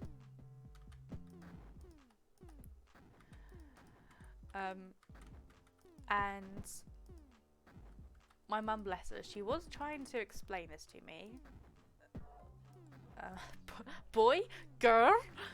And at first I thought it was because she was just being unaccepting. She was,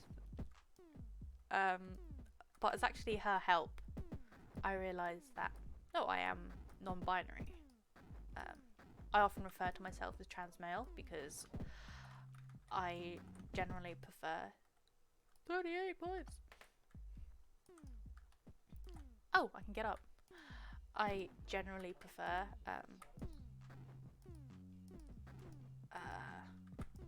male pronouns, or to be seen as male, if nothing else.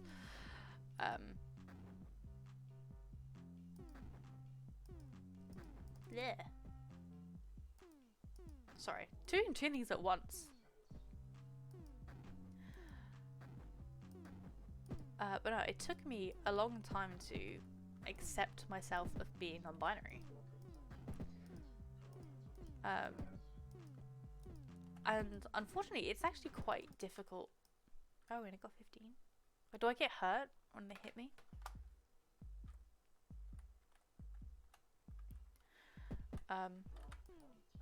It's actually still pretty difficult to get help, like with transgender services and everything, if you're non-binary. There's a lot of the whole, you aren't trans enough, or you're not really trans, you're just kind of, move that way please. Oh, the red box is my health.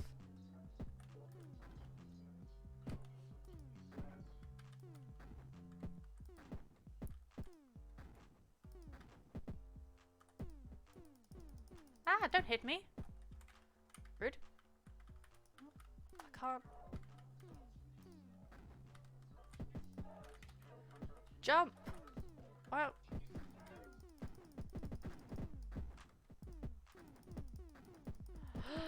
No.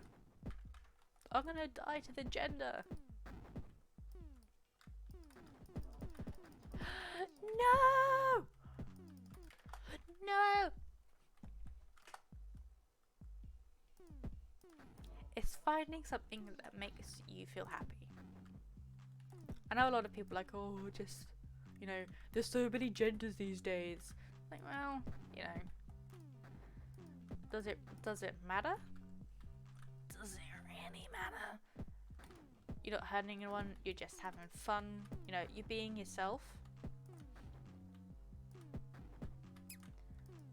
And like I say this a lot, if people ask me who or what I am, I'll say I'm trans. If they are aware of that, what that kind of means, I will then maybe go on and clarify that I'm non-binary, and then I may possibly specify that I done goofed then, didn't I? I want to get 100 points if I can. That I am specifically genderqueer.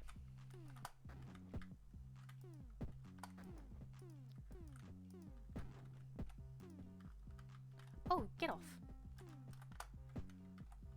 I'm trying to press space to jump, that's why.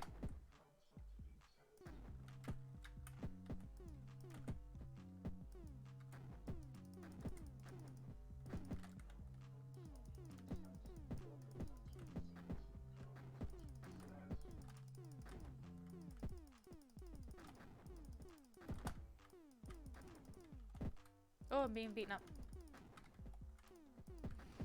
It's just, you know, don't worry about stuff. That's my main advice for people coming out, especially younger people and stuff. Just, I know it's really difficult because it is something, it is you. You know, and it is important. I'm not taking away the importance of it. But you know, have fun. You know, have fun with your identity. Ah, boo. Maybe not 100, maybe 50.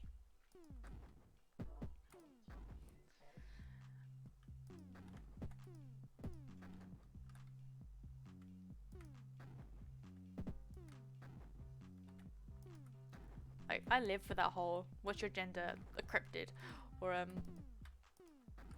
think I said before, my favorite, my mum just refers to me as her little physicist. So I'm like, hey, what's in your pants? A calculator?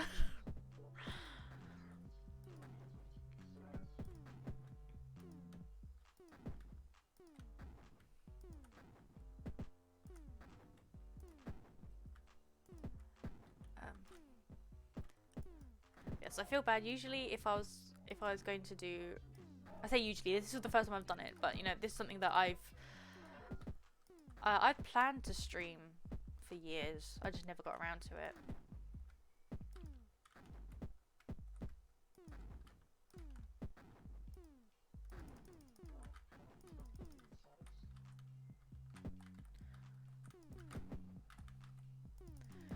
Sorry, I'm concentrating. I can't see myself. No!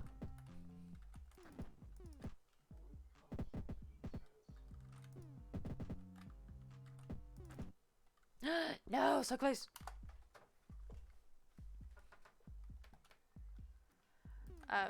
Yeah, I'd normally have like a charity thing. I'd say, you know, donate to this. Like at the moment I am actually just raising money for my top surgery. I've had a lot of hassle with it this week. Said the doctor I was dealing with, my gender therapist, discharged me, but it's the whole thing. It's fine. It's nothing I did wrong. Nothing they did wrong. There's just some, you know, it's just political stuff. But I managed to find another doctor immediately, and I've got an appointment to be referred for my top surgery. So basically, I am like actively being referred now. Unfortunately, I mean, it's expensive to begin with. Even if you are on NHS, which I'm not, I am on having to go privately. But even if you are on NHS, like it may take $1,000 off it at most.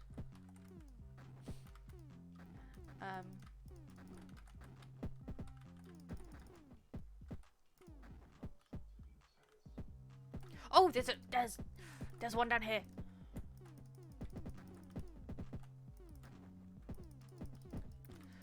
Don't kill me! No! Well, I got 50.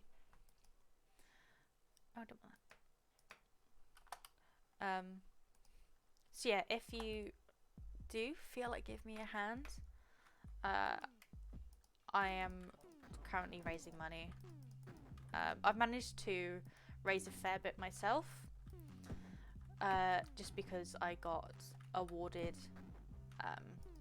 or I received some money as an award for my university. I will actually be, because I did have an Etsy shop, but I've had, I was getting someone to do something for me to help the shop run better. And my shop should be open again some point this year. So even if you if you don't particularly like the idea of just donating, if you want to check out my shop, or I'll be posting links at some point. Yeah, I'm not gonna get I'm not gonna get great right now, am I? I'm getting hit a lot. Yeah, I'll be posting a link to my shop at some point. So I do loads of stuff. I make like dice boxes for like D&D dice, and like clay figurine dragons, for to hold dice, or just because dragons are cool. If you want to support me that way.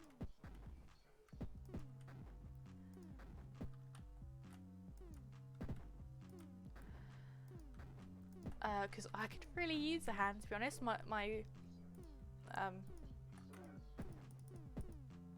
Yeah, as I said, unfortunately it's expensive anyway. But because of COVID and everything, obviously, like the doctors haven't been able to see as many people as they would normally. So the price has gone up by about another $2,000, which is not great.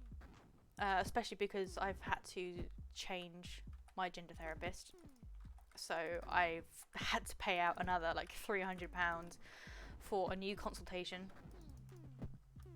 Thankfully I won't have to have multiple consultations, because they do work with my previous therapist. No! So that they can get some of the notes and the information from them.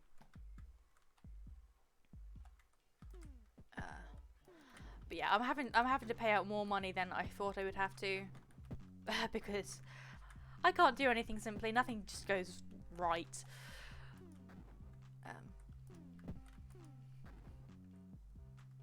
But yeah, there's I should have a link on my channel and in my Discord. It's the stream elements. It's my tip page.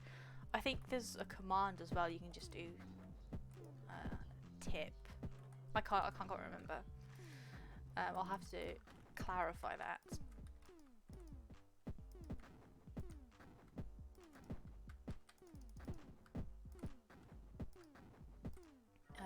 But even if it's like £1 or something, it could really help.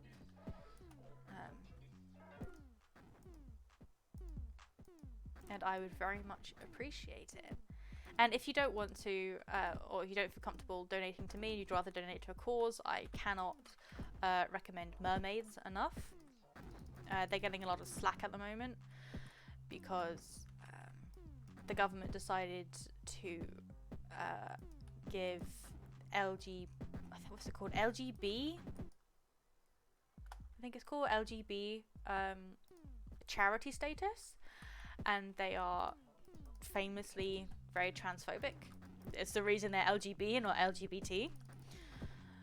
And so a lot of like well-meaning people are donating to them, thinking it's going to be a helpful cause, and taking money away from things like mermaids, which, you know, obviously they do help transgender folk. Unfortunately, the UK is very transphobic. Historically transphobic.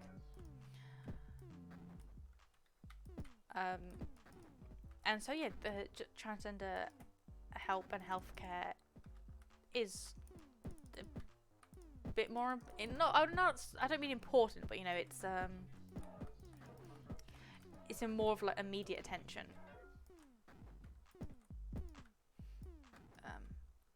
So yeah, if you do want to donate to a cause or look into a cause, Mermaids is fantastic. I might post a link for them at some point. Or Stonewall. Obviously, Stonewall is LGBTQ+.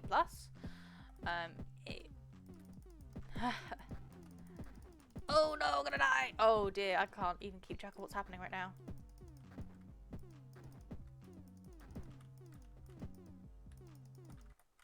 Dad!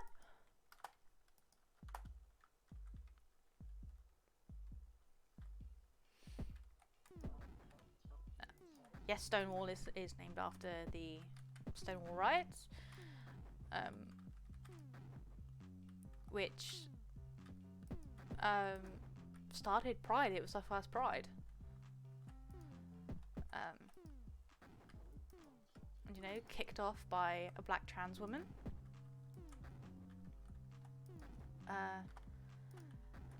So, funnily enough, they don't erase the trans element of the rainbow, the LGBTQ+.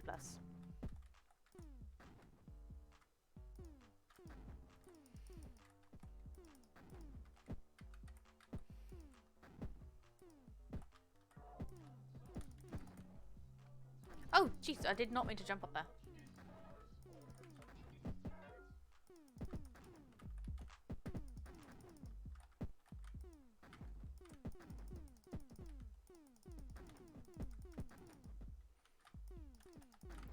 Once again, I'm not doing fantastic. I'm getting distracted by everything!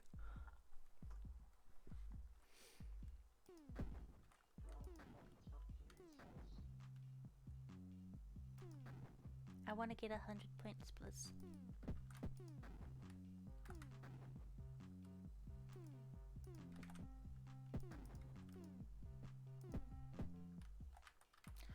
Jump! Why aren't you jumping?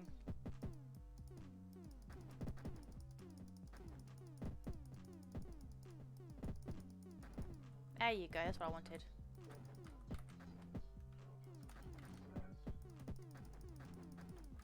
Woo!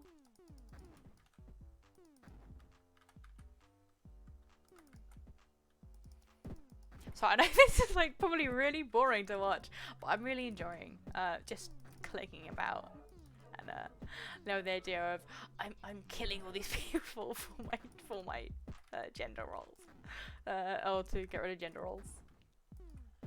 Bad.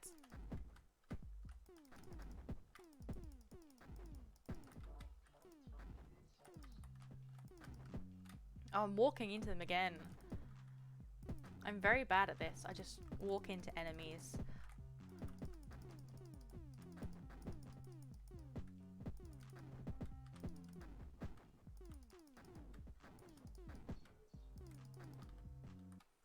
No!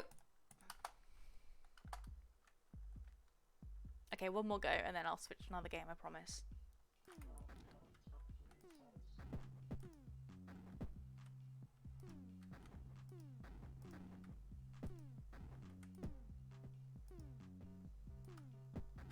Wow!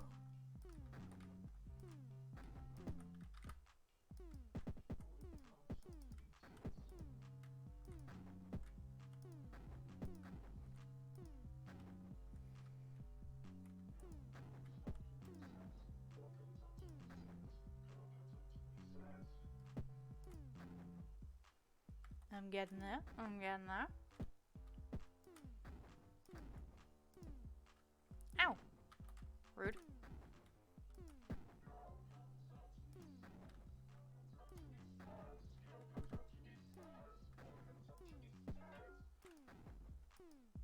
Once again, I really hope that this music isn't copyrighted.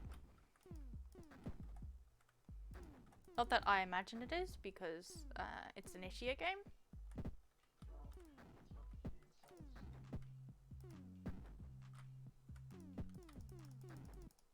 No! Okay, right, that's it. I promise. I promise, I promise.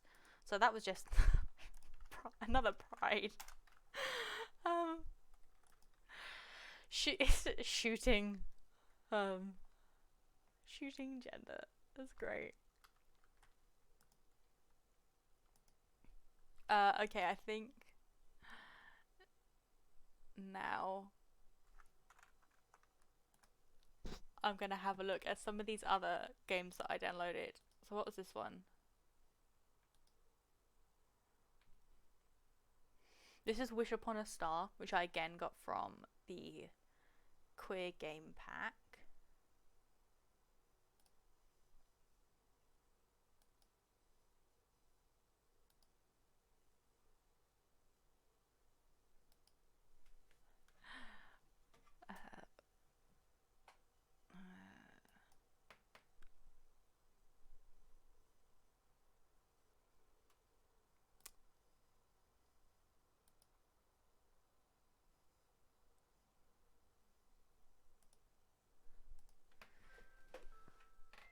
Wish Upon a Star. Okay.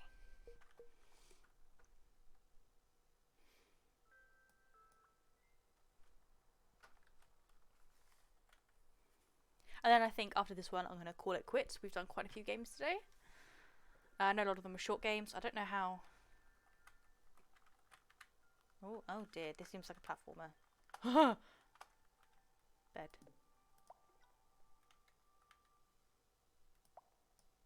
Oh, I click. Can I jump? No, that's just zooming. Time.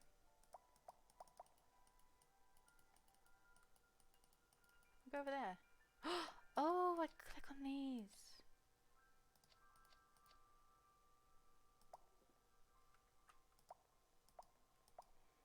Why can't I?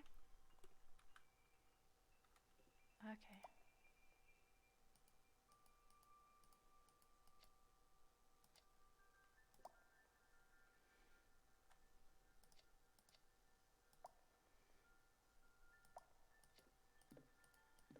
How do I go up? Bed. Let me go to bed. I go to bed. Okay. I don't know what's happening. Is this just a...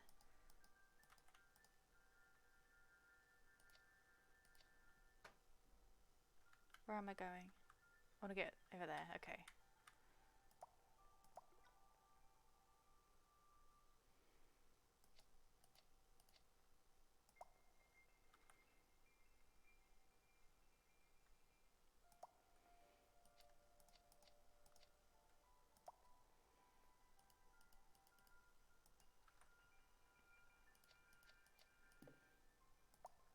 No.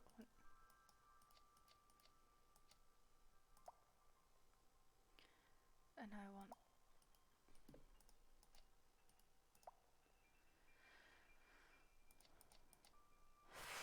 Okay, so I want to go up here. Here. There. There. Oh, okay.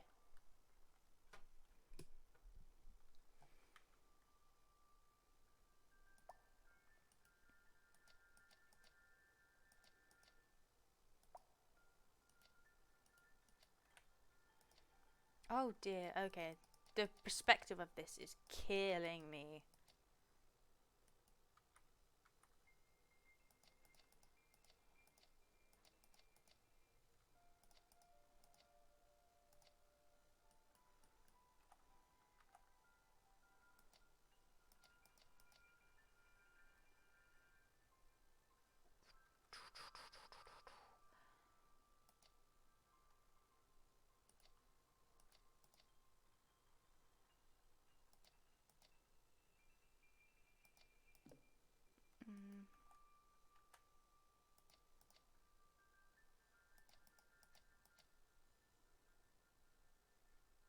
Go back here.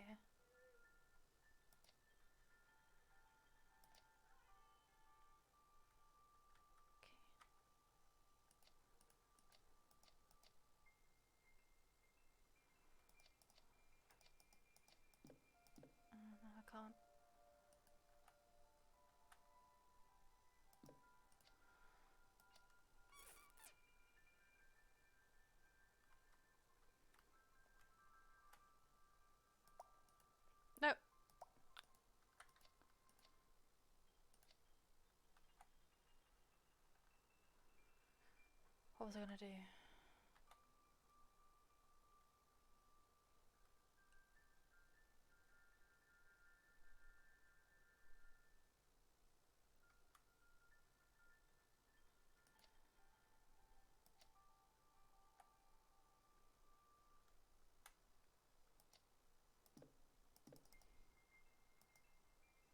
Go back over here, please.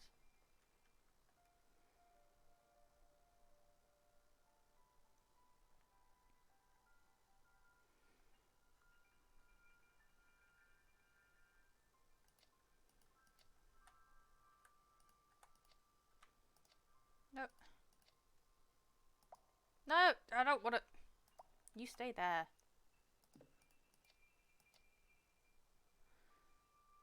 Oh.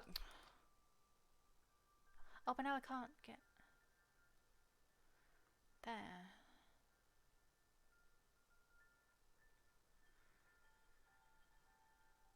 Okay, give me a sec. Give me a sec.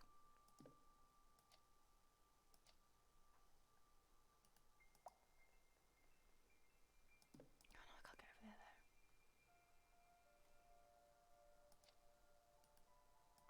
Okay, go up here. Go up there. Oh my god, what am I doing?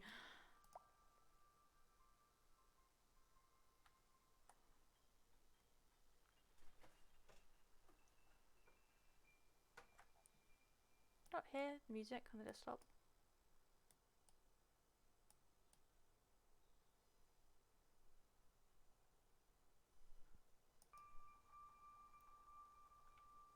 I'm gonna turn it up louder because it is quite quiet background music, but it is nice. I think I nearly had it.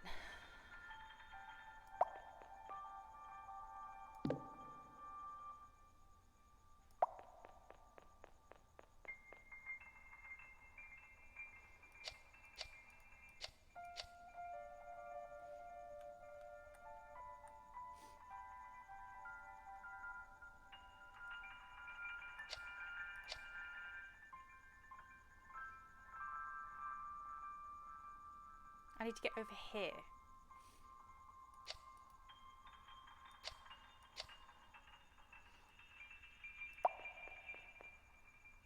No.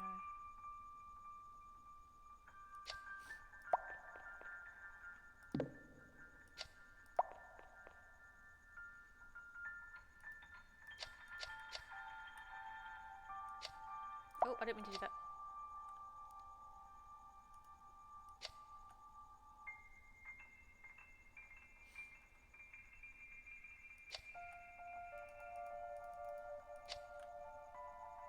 Oh, what a... Okay.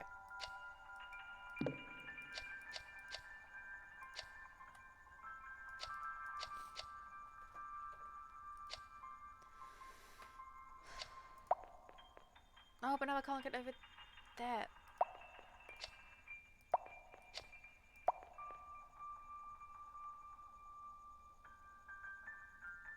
What have I done?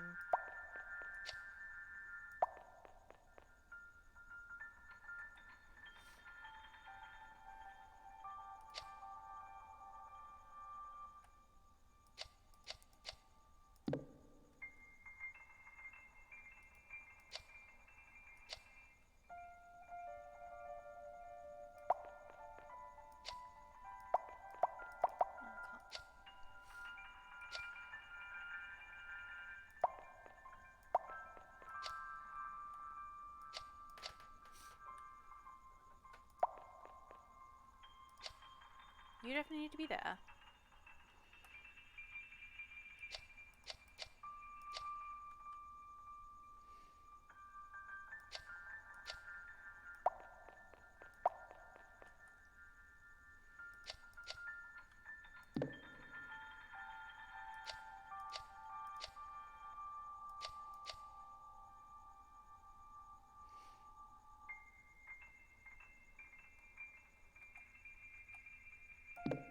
No.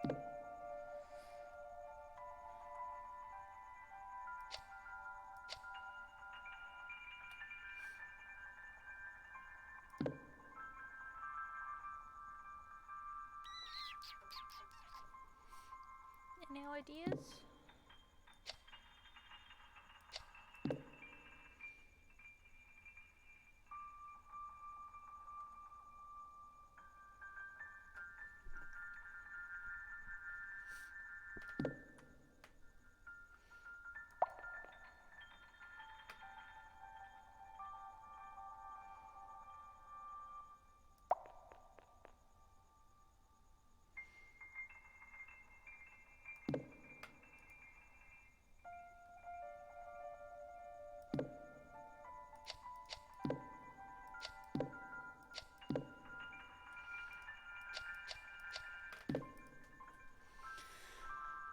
Okay, how about this?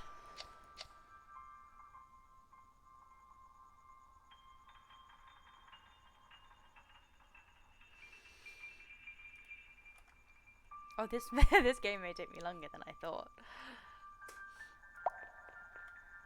I'm normally pretty good at puzzle games.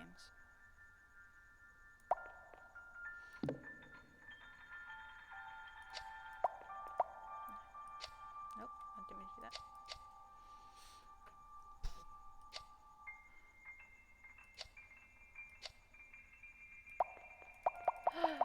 Go diagonal!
What am I doing?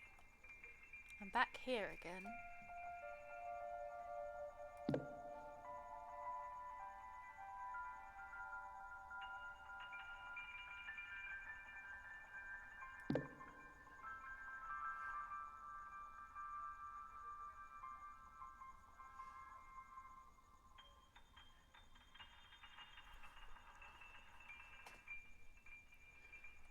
I keep just doing the same thing over and over. It's not gonna work.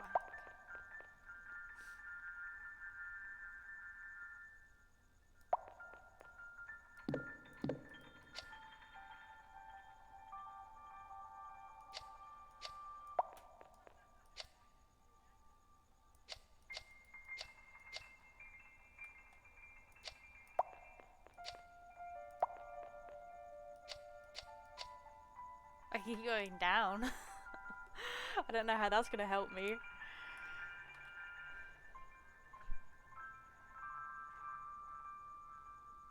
Why do I keep... Okay.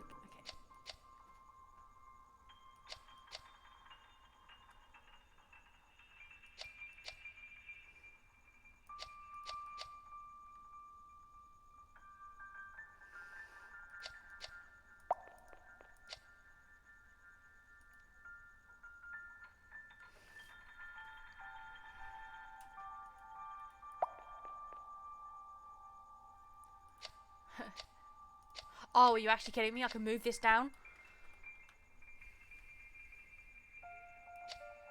No one talk to me. No one talk to me. For goodness sake. I didn't think you could move the beginning or the start pillars.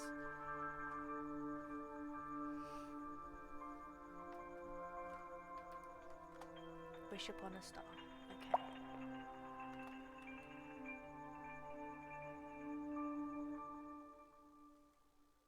Was that it? Was that the game? No, okay. School. Astronaut.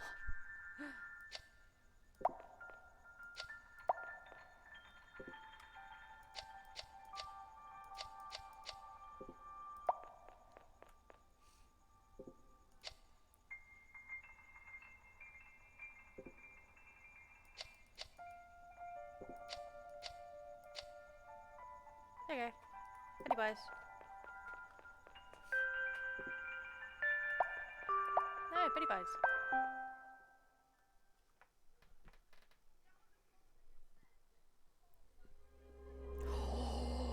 Rocket!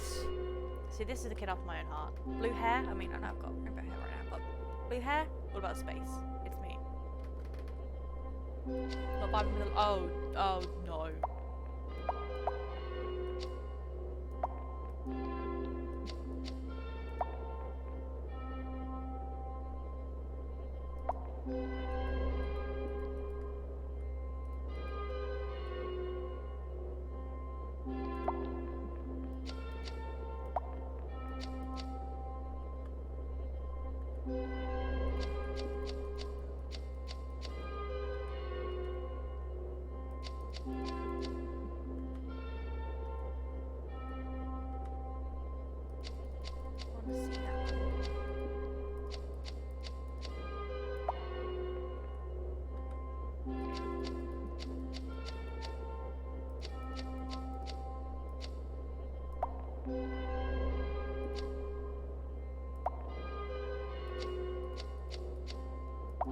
Boom.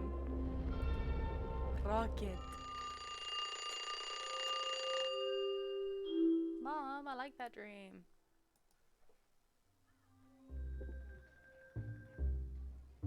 Computer?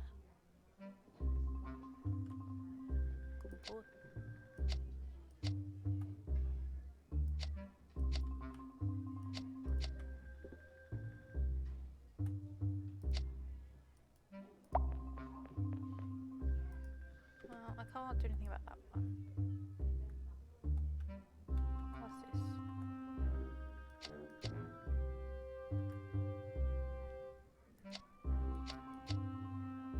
Okay, go over here. Go over there.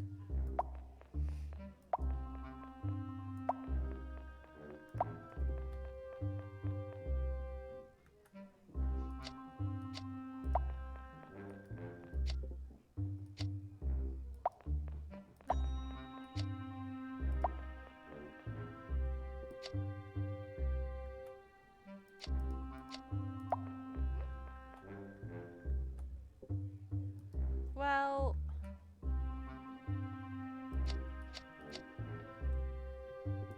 that sucks. What did I do?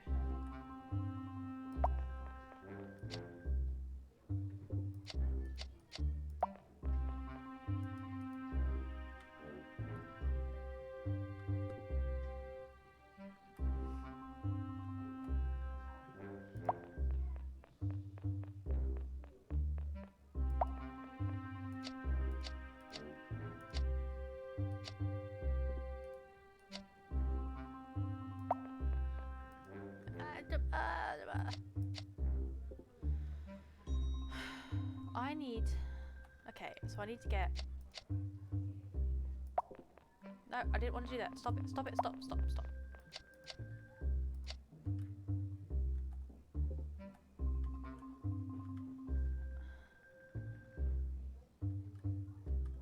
Oh, there's stuff down there? Oh my god, I hate this.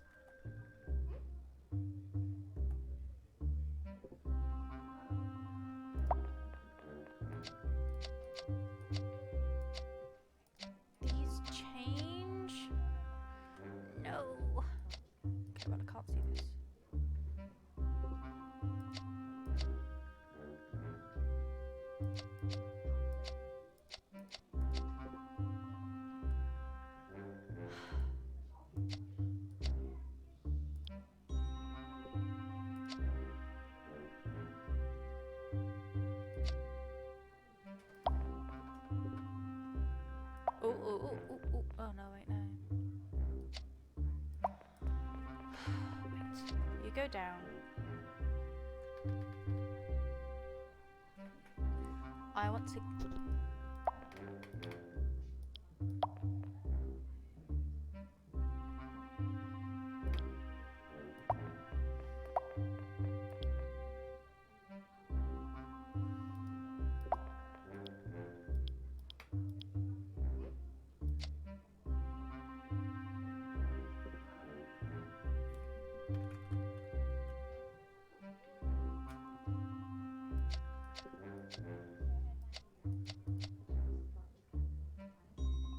Then I'm back to there again.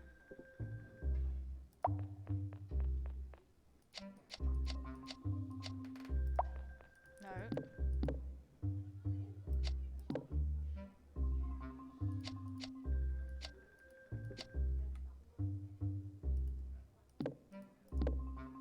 Oh, I can't move these.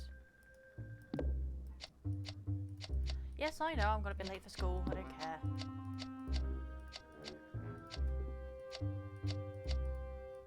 Oh, what is happening? Okay. Okay,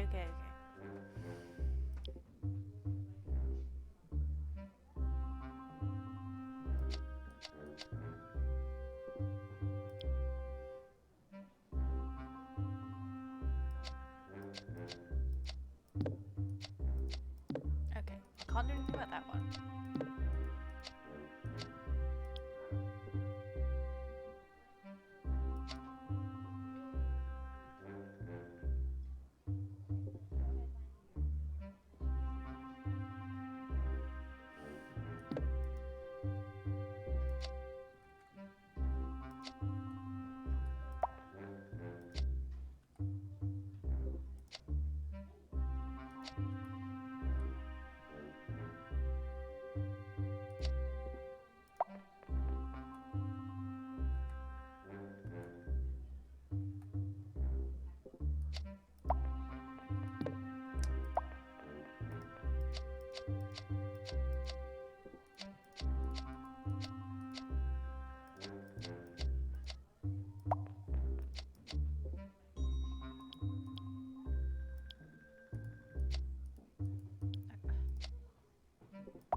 You get over there.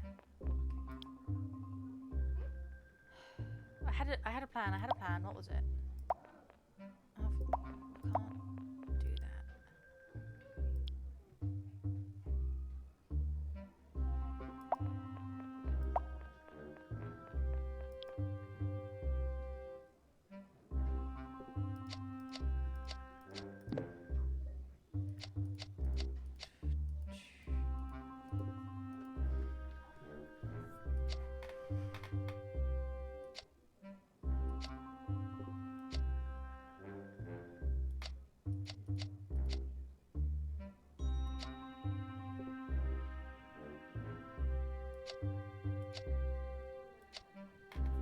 I don't even know what's happening anymore.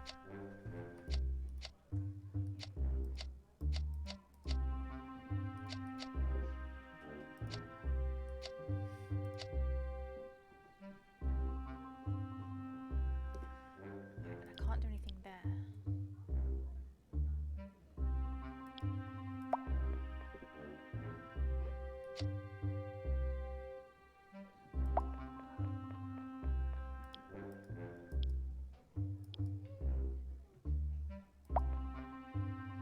Oh no, I can't.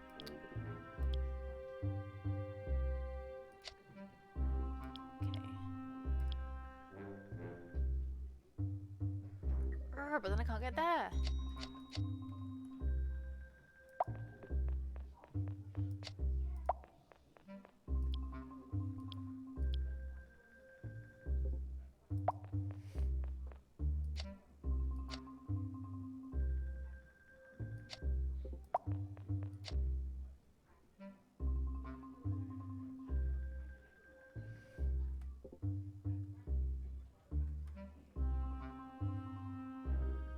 I need to get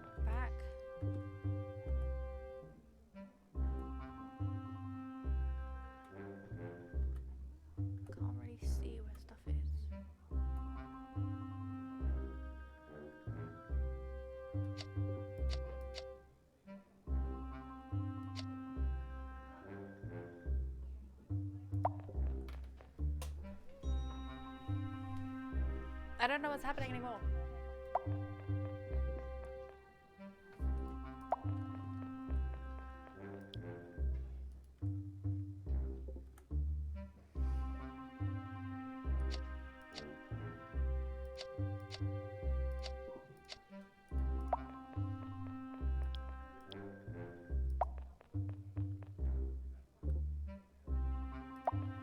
Okay, from the top.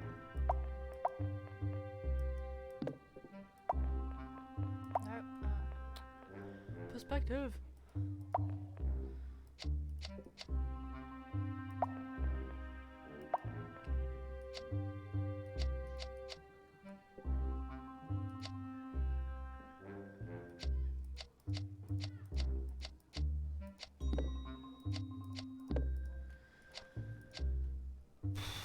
Okay, so I don't know why this would go over there anyway.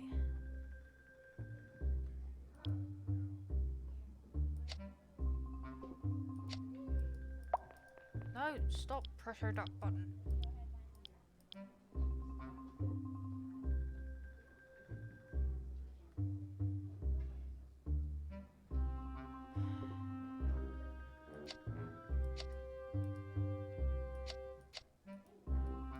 You can't move this, Mrs. Tom.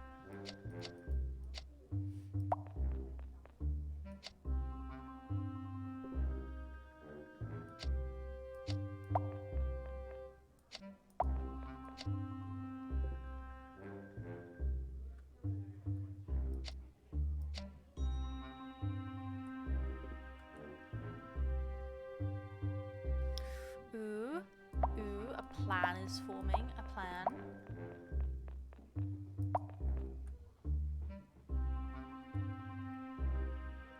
Part of the plan. Bear with me, bear with me.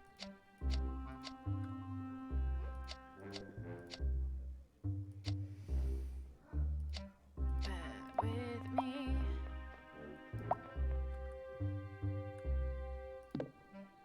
Oh, I want these lower so I can see. Okay, so I can get over there.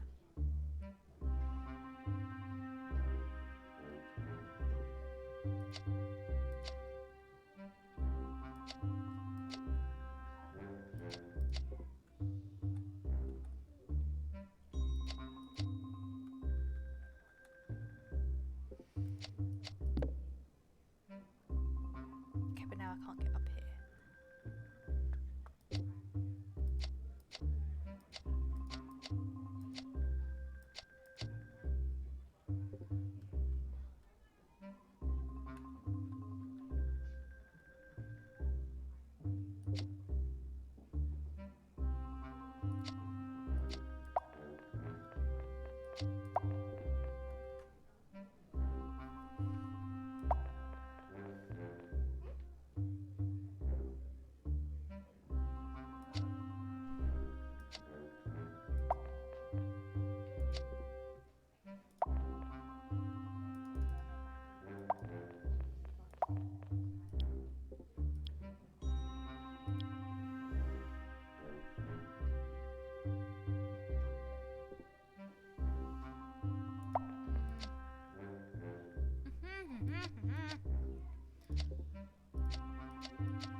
I need to get here.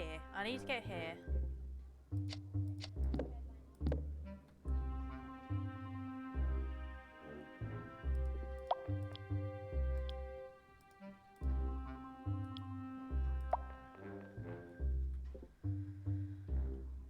I need to get here somehow.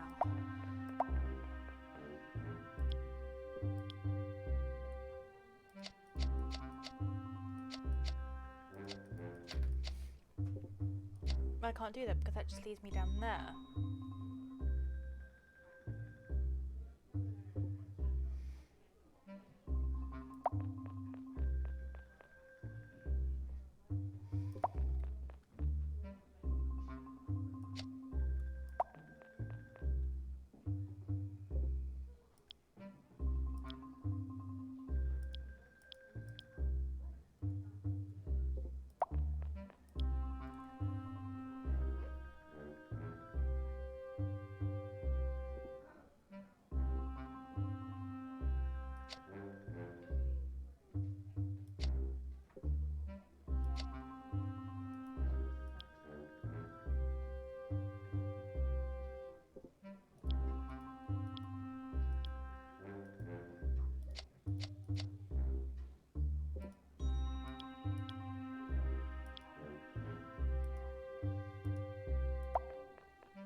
Yep.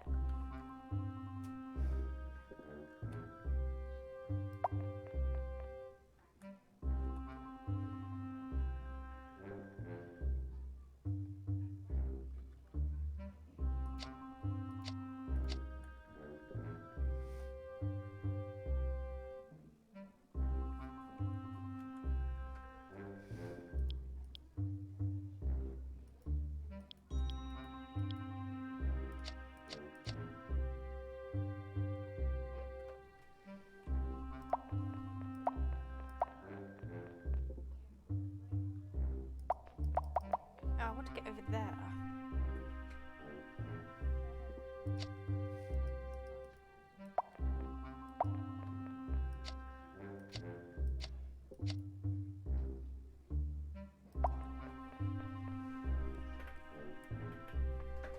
Well, this is gonna drive me crazy.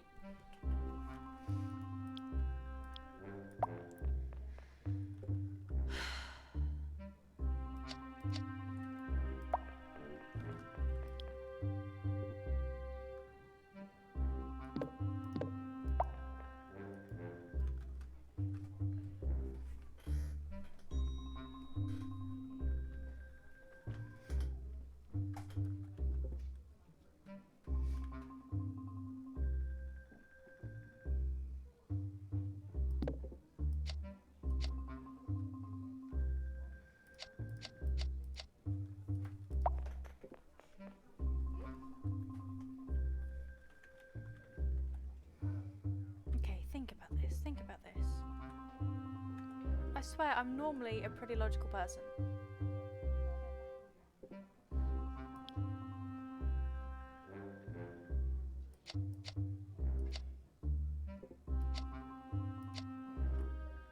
Well, I want that, and I want...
right there.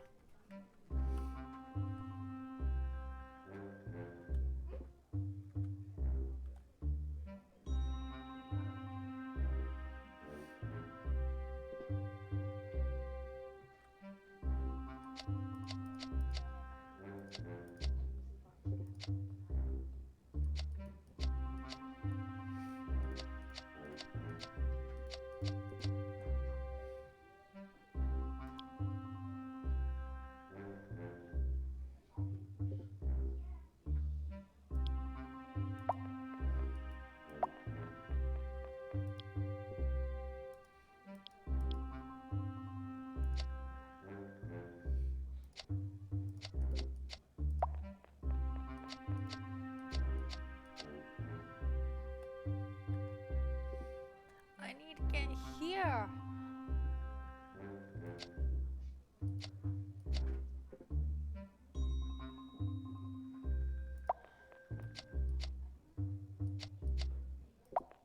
I honestly don't know what else I'm supposed to do here.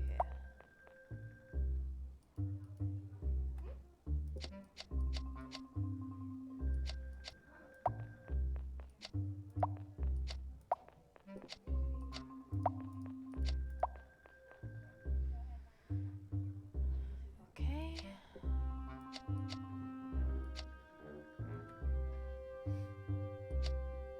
Whoops.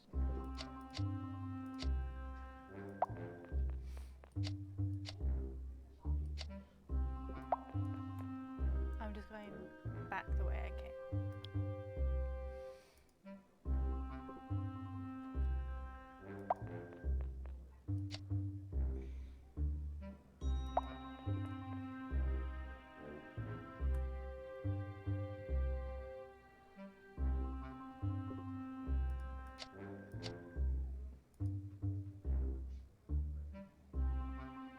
But now I can't get up there.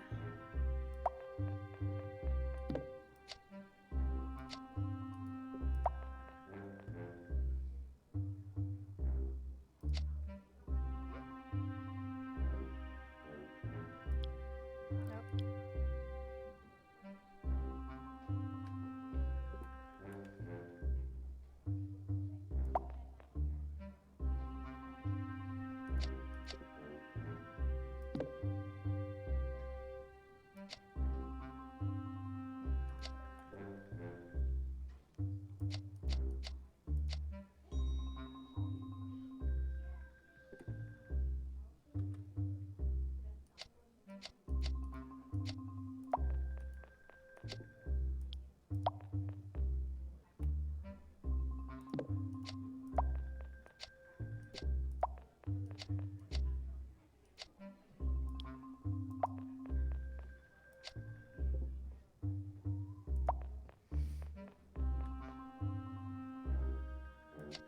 Okay. I think I'm getting somewhere.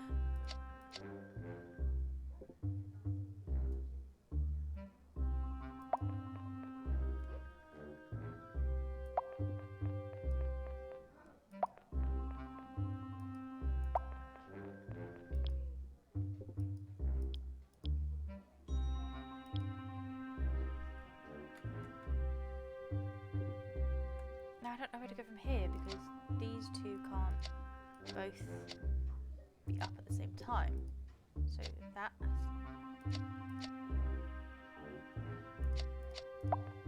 No, I didn't mean to do that. Stop it.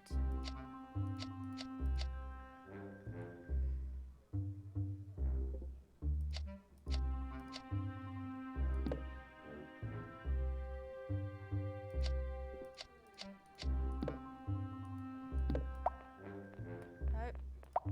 Stop.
can get here.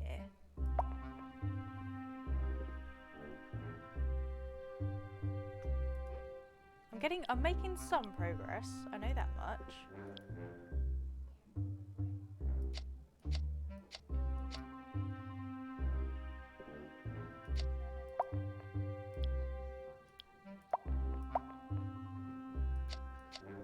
Not even that's... No, wait, that was right, wasn't it? Yeah.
No.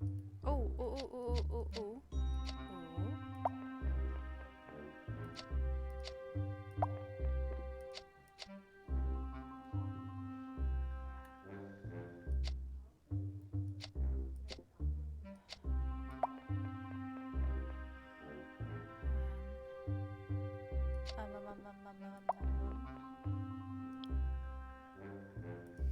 Okay, now I can't change that.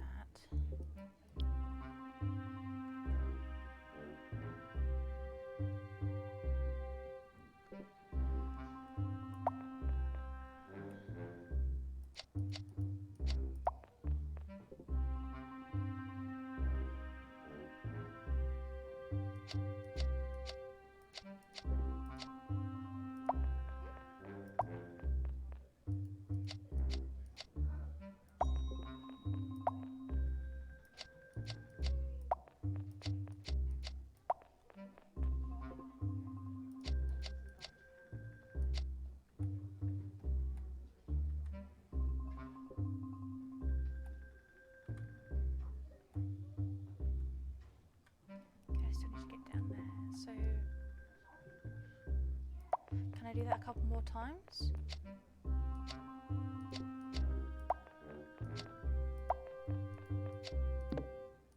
No, I can't.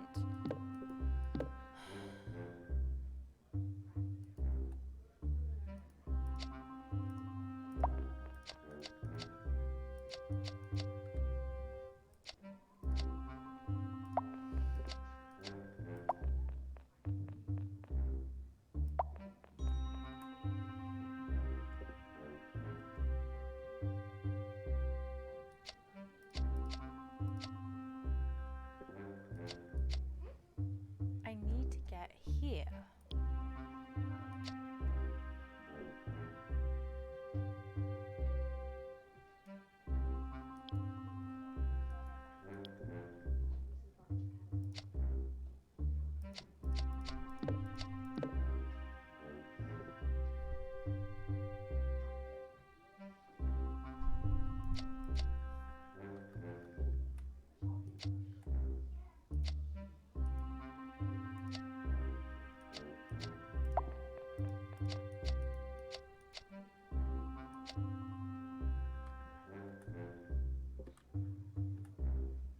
Wait, what's this?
want to get up here.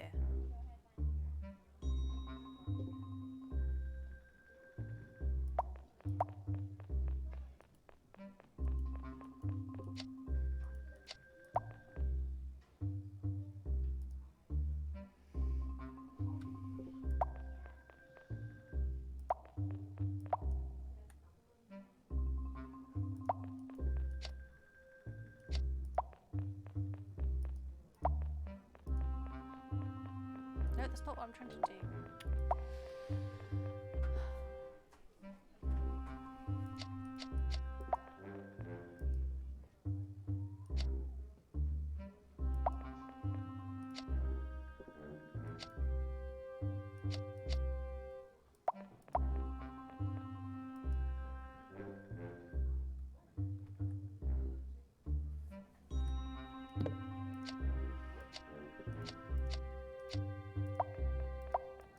No, I want to go here.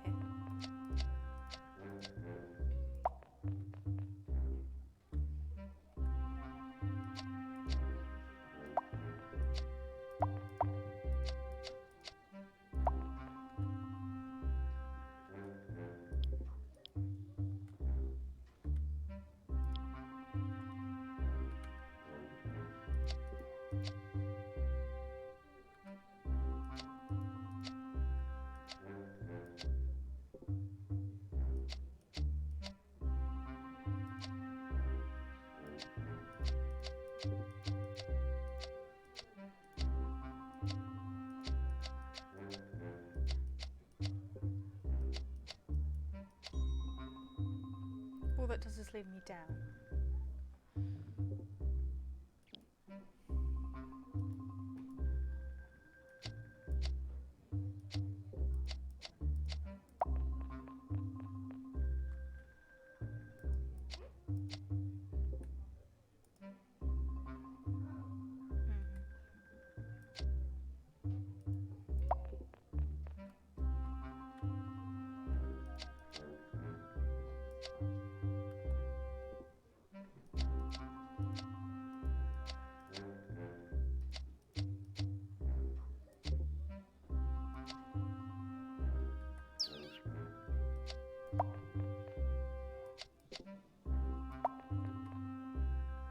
I thought that led me straight to it then, I was about to scream. No,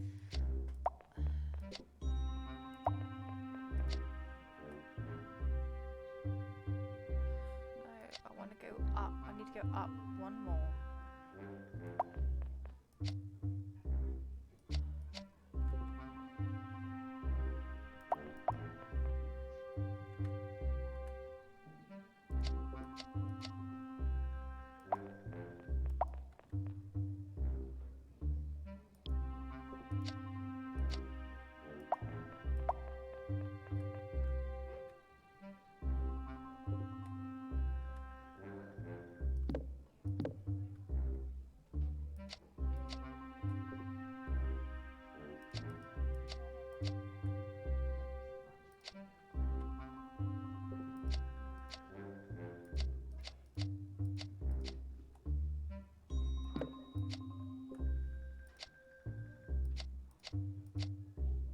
Oh, have I done it? Have I done it? No, I still need one more.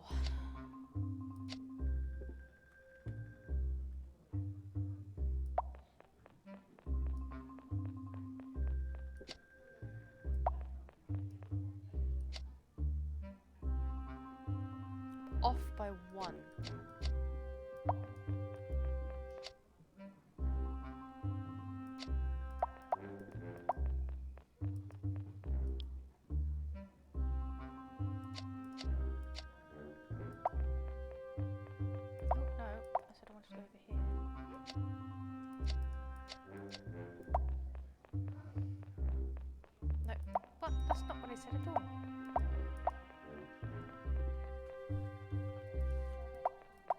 Sorry, you can hear the...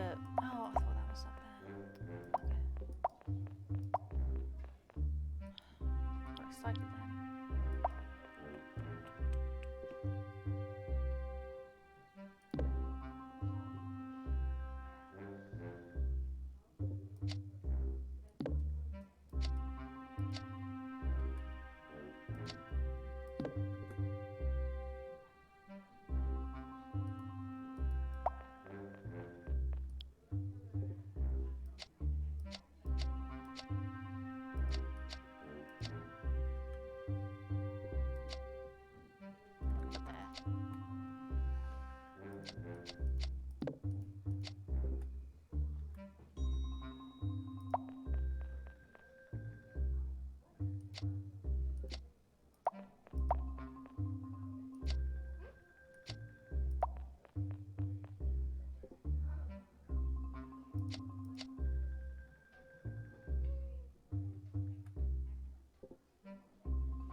Okay, once again, I'm making headway.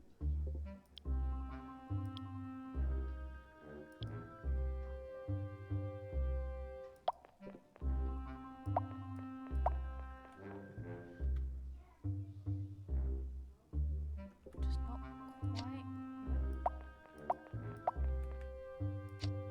quite there yet. I can feel like it's coming together. Come on, where are you at?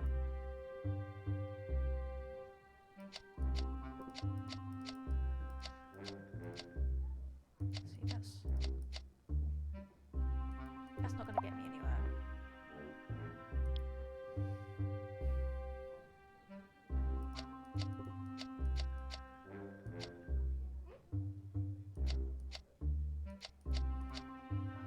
Let's put in those down so I can see everything. Wrong button.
I know I'm late for school, bugger off.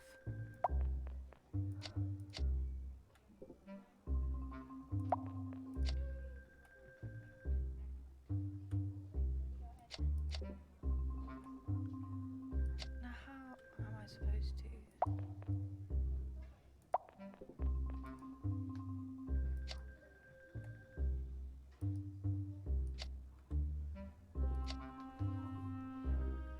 Get up here.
definitely nowhere near it.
Wrong way.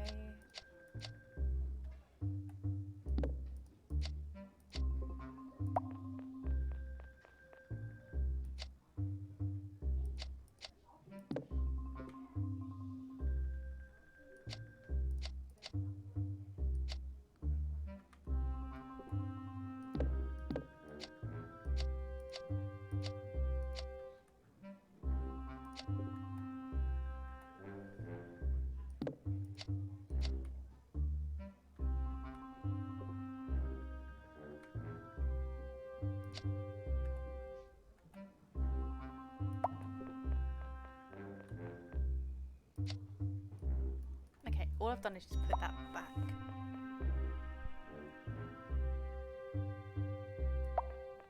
Oh.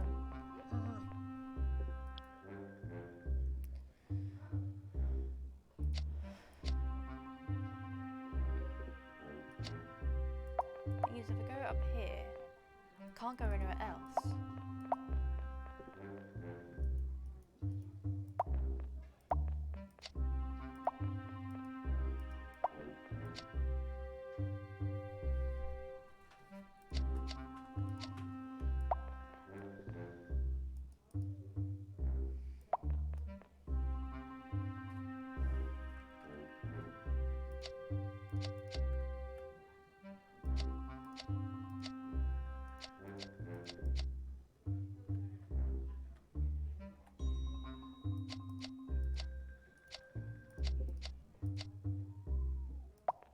No, don't go that way.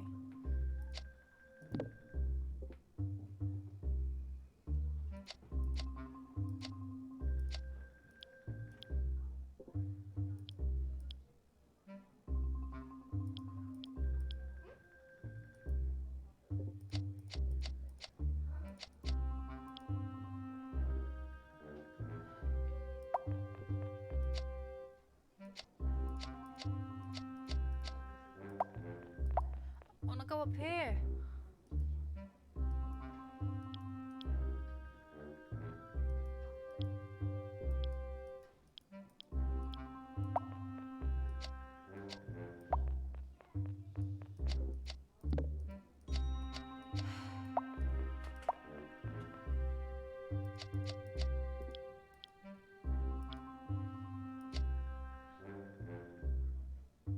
Oh, oh, oh, oh, oh. Oh, I'm stuck. The perspective is really throwing me off.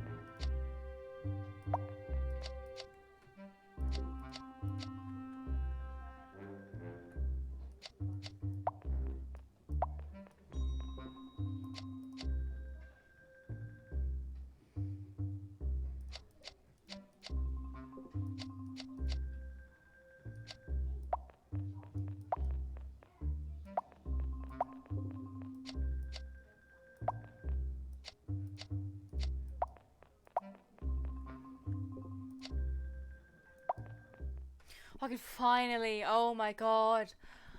I'm so dumb. I'm so dumb.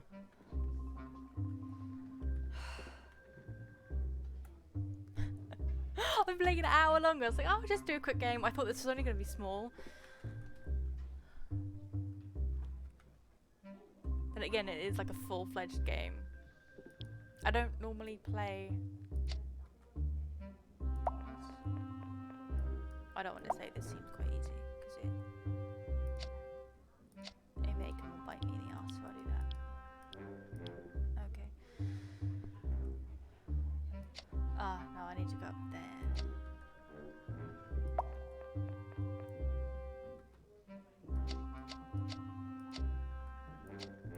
Those again.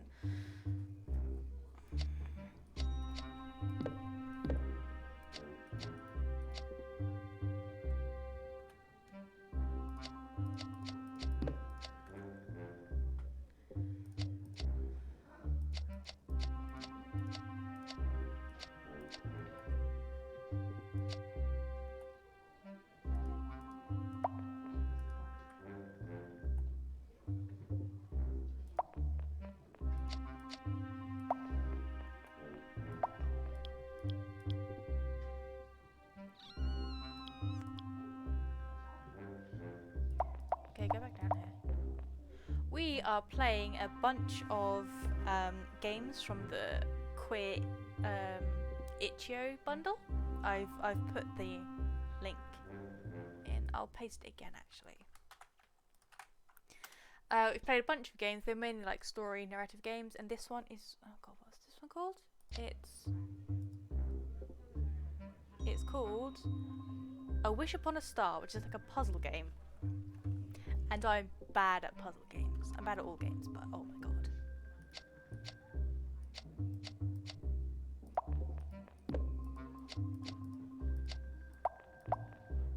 And the perspective is throwing me off.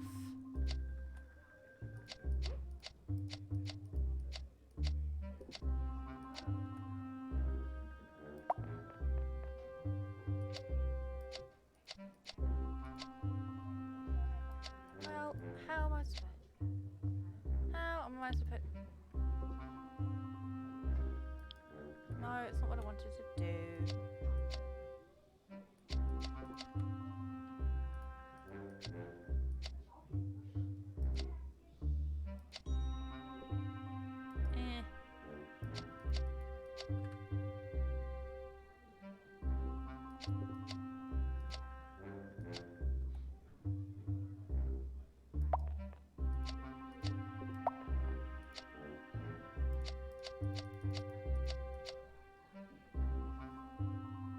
Yeah, you'd think, you know, I'm pretty, I consider myself pretty logically minded, and it's bad.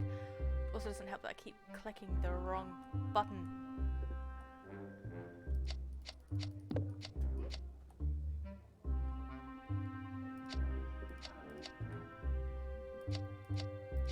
See, my mum is great at these kind of games. I'm not. Up there. Look at this weird ass perspective. Okay, I can get there. I can get there.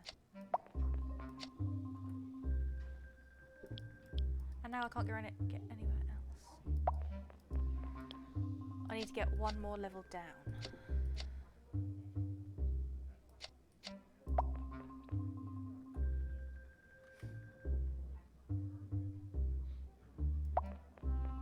My mum is so good at well, she's terrible at jigsaw puzzles. Do not give this woman a jigsaw puzzle.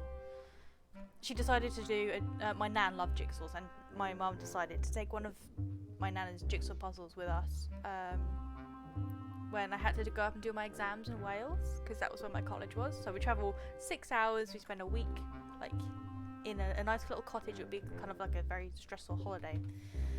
So it's a very stressful couple of weeks for me because of exam season. And she decided to whack out a jigsaw puzzle, and I've never wanted to escape a building more in my life. We went on holiday, well, last year now. She's like, oh, I think I'm gonna bring another jigsaw with me. I'm like, don't you dare, woman.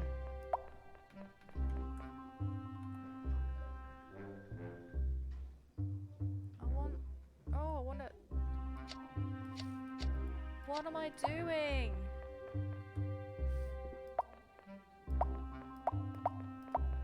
Okay, I think no.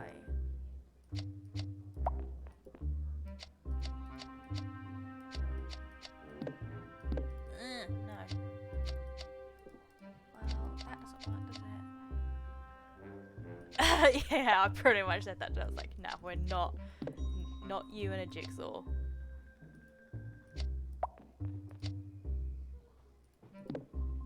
How did I get down here? Oh, come over here. Come over here. I want to get there. Right. Okay. So I'm over to here now.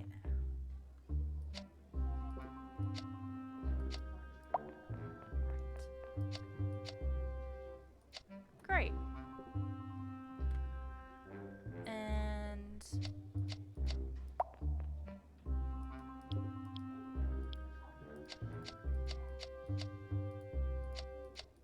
now I need to get over here.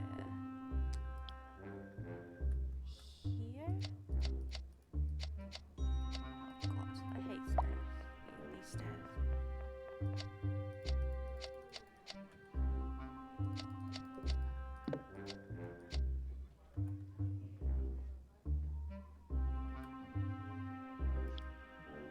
Oh, okay, I can get over this way.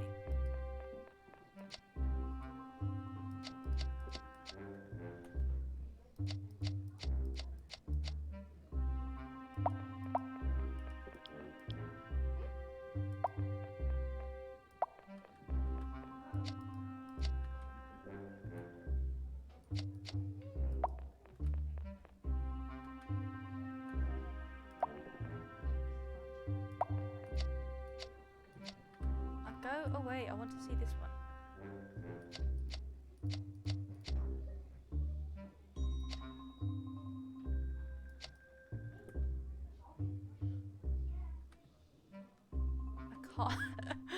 I can't see the column I want.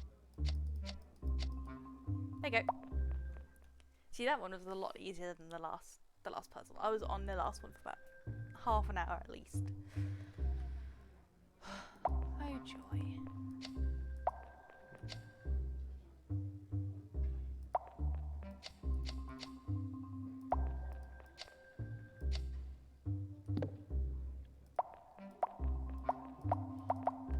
Why can't I? Oh,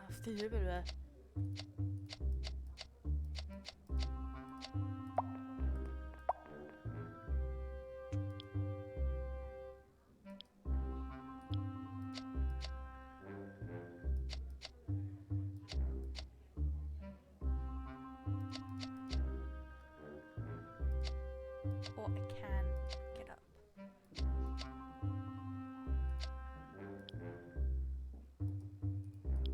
I can get up either of these ways.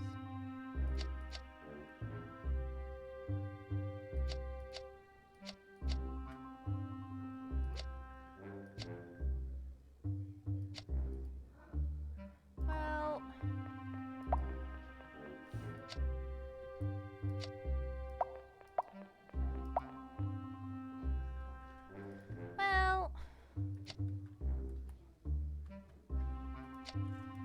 I don't want that.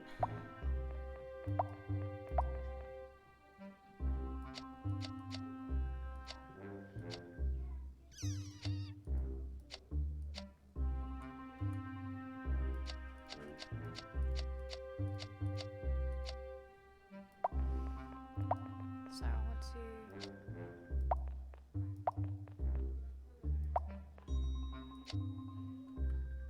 get over here. So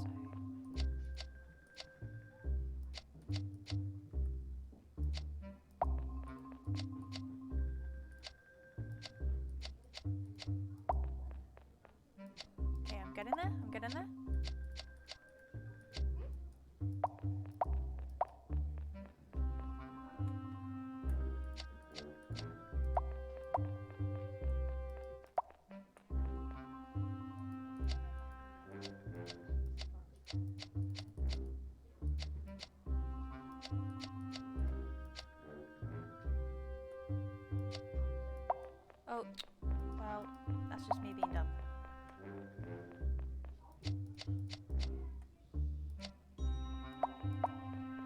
I'm getting better now. I don't know what that second puzzle was.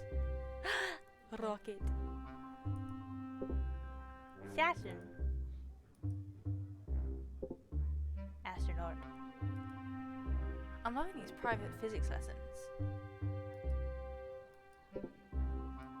After I graduate, I can become an astronaut. But you gotta work hard. Oh, look at this, so sad. We got a C minus. Oh.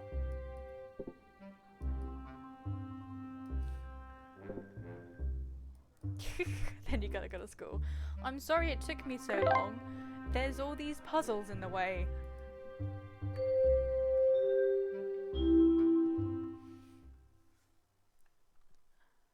Ha! I can do this one.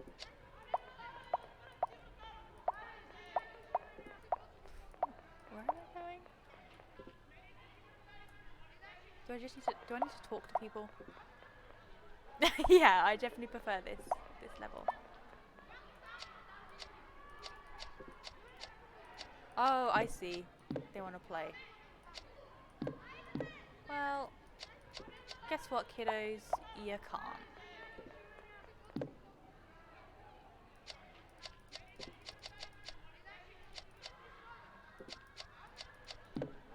Well, these ones can't go lower.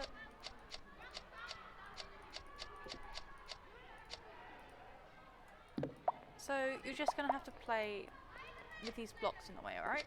What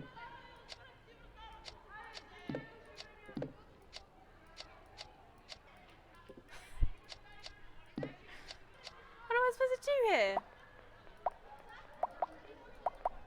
You guys play? Play? Play?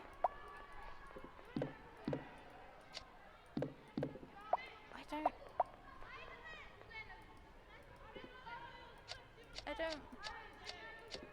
There's no steps. I know! There's no steps, I don't know what to do!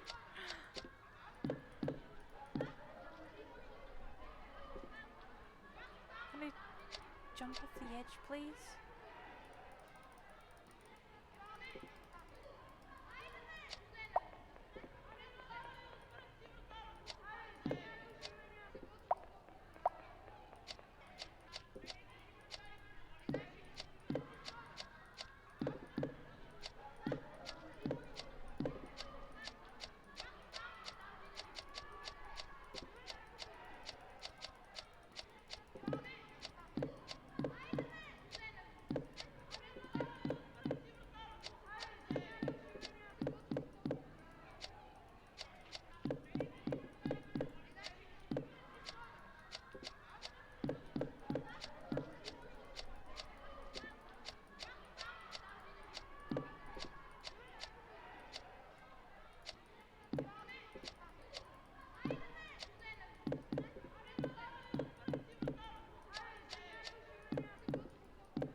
I don't know what I'm doing.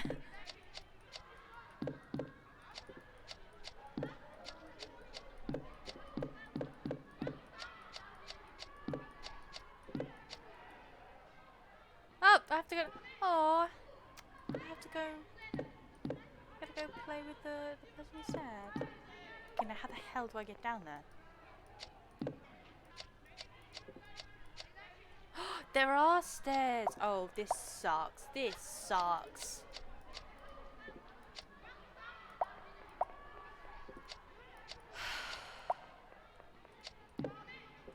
Well, I don't like this one.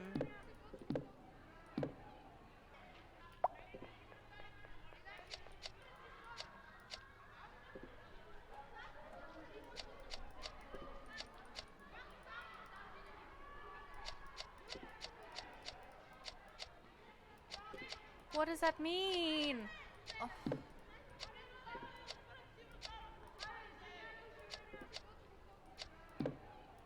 Well, I can't even get any higher there.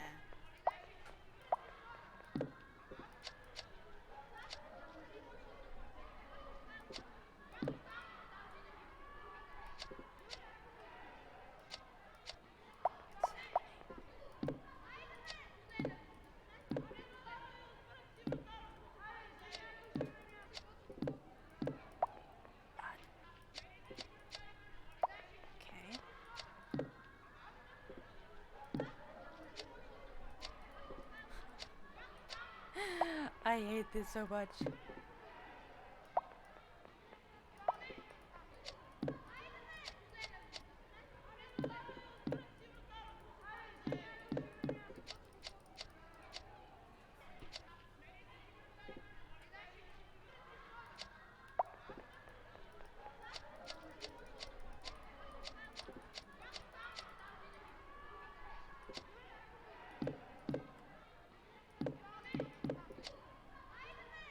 Oh, okay, I can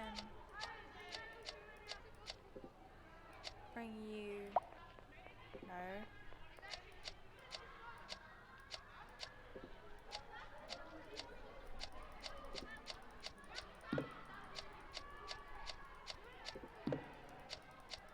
Yeah, this sucks.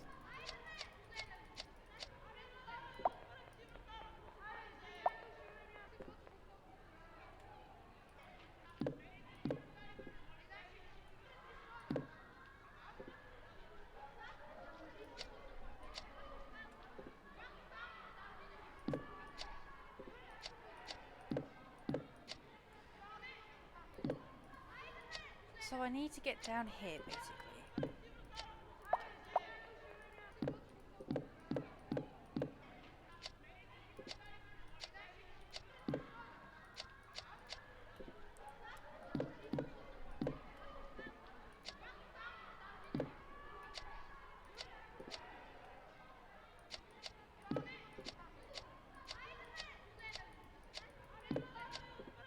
I'm trying to see.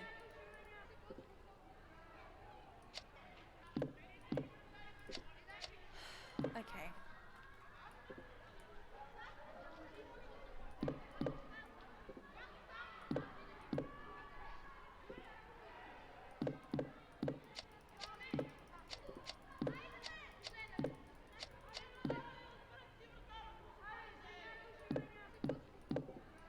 I can't even get you back up if I wanted to.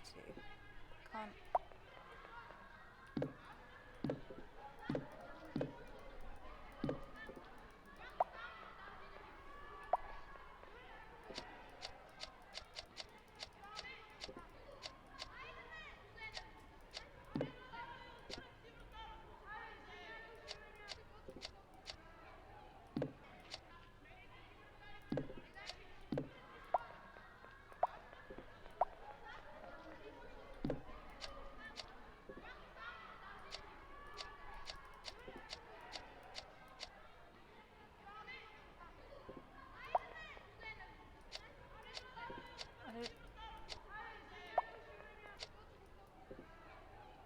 I don't even really know how to go about this. Any ideas?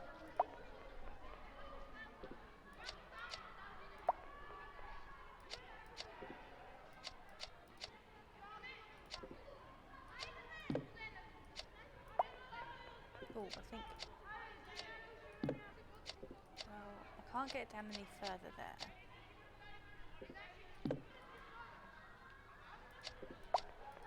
Oh! Definitely didn't mean to do that.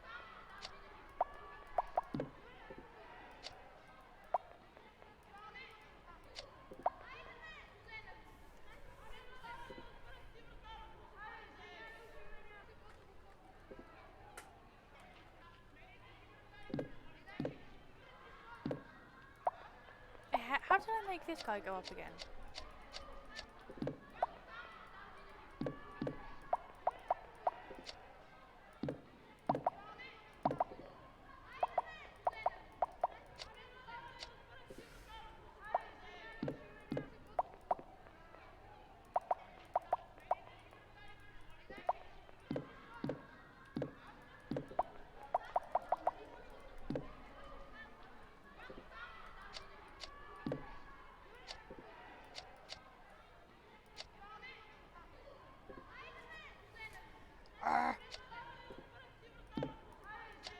See, that would be great if this one...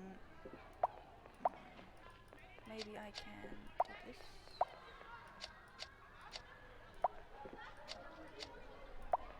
Do this, do this. Do this. Ah, there we go. Oh my god, that hurt my brain. Big brain time! Another space nerd! This is perfect.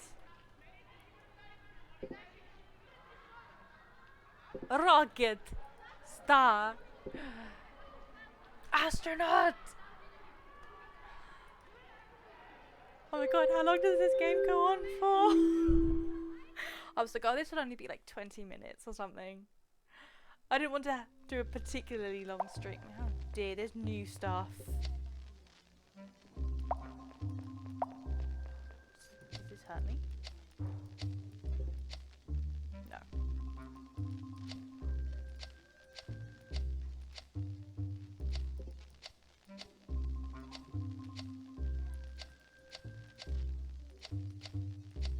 Lasers. Whoa. Oh, I think this is just teaching us the new thing. Yep, yes it is. Well...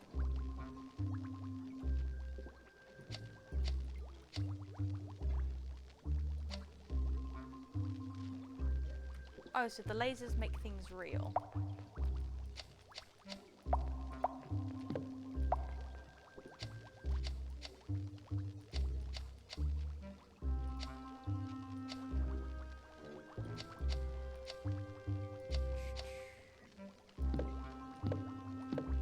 Get over here.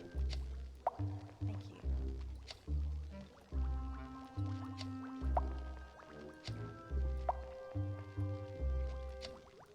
You know, your standard chemistry class.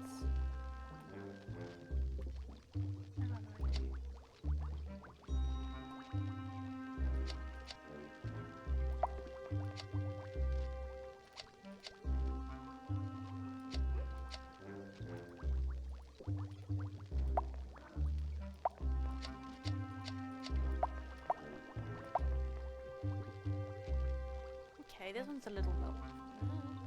I said.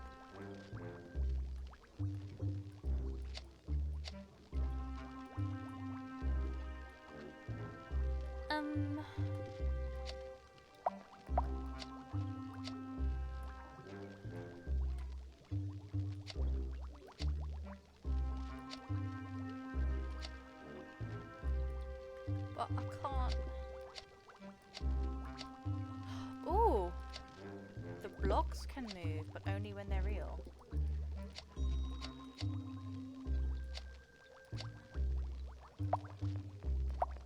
Okay.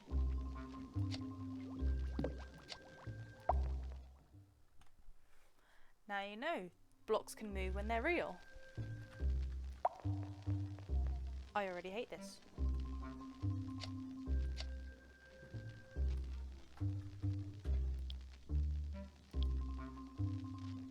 Well... No, I didn't want to press that button, but okay.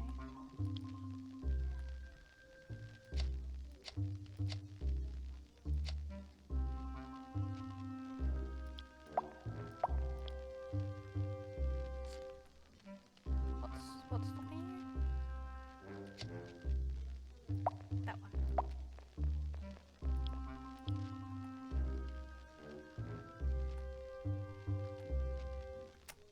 Ah. Go back. Oh no, I should have.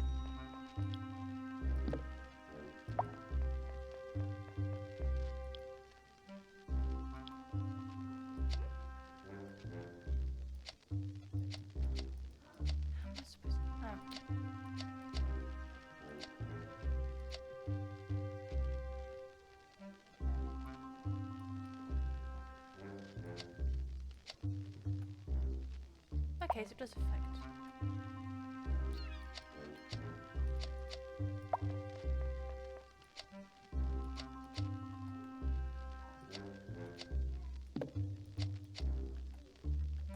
How do I...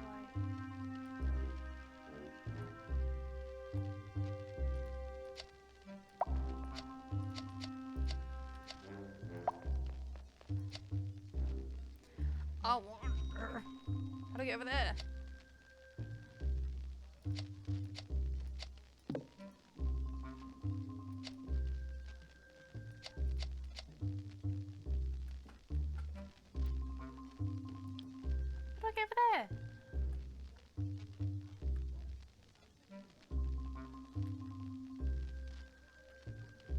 Heh.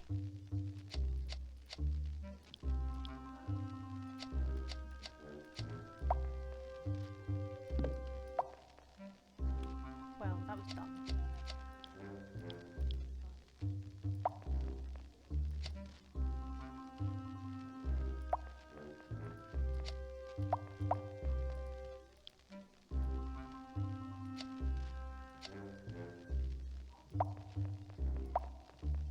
And then I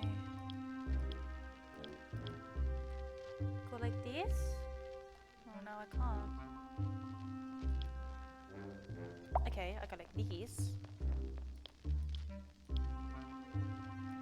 And then I go like this.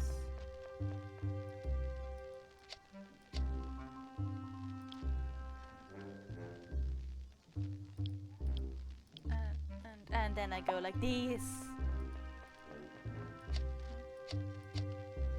And then I go like this.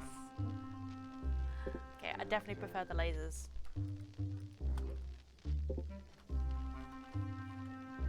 Yes, I want to do space.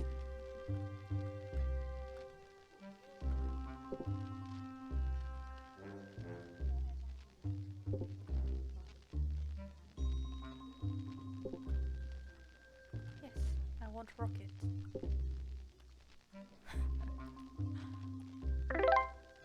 I got a Bunsen burner!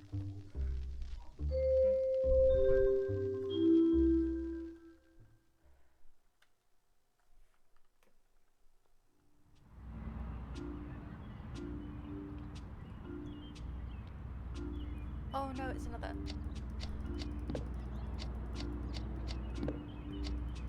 Reveal your secrets.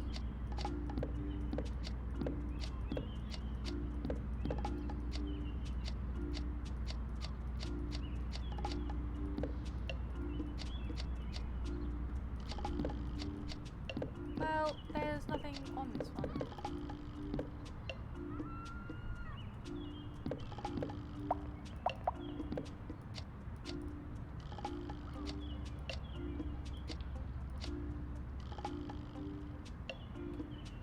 Yeah, I'm trying to do that. I don't know how to get that back up now though.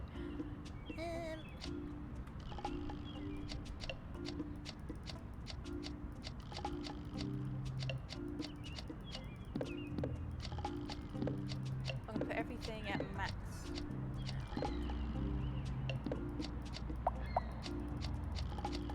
Okay, you can go higher than this one.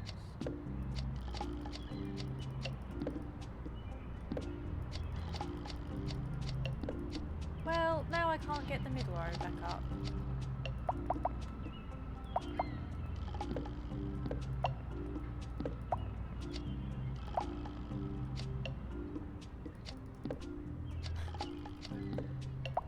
Can you like undo, go back?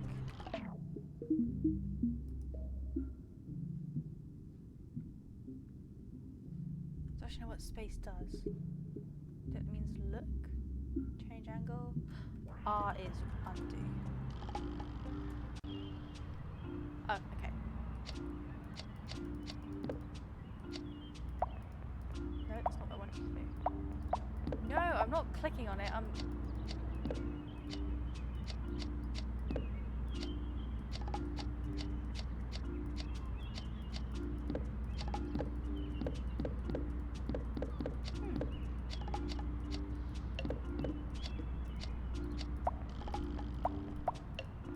No, I didn't.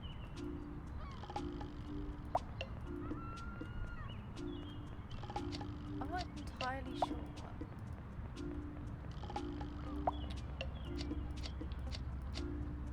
they're trying to do.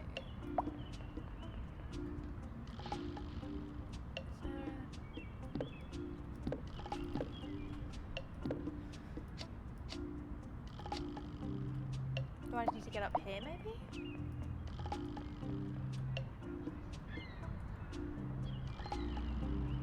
Oh, I see. Aha! Aha! There you go. Boom. Did that on purpose. Art class.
wondering if I can...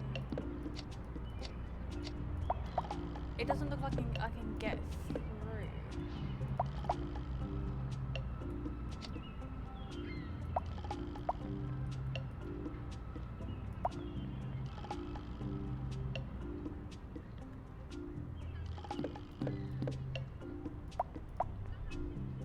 Oh, maybe I can...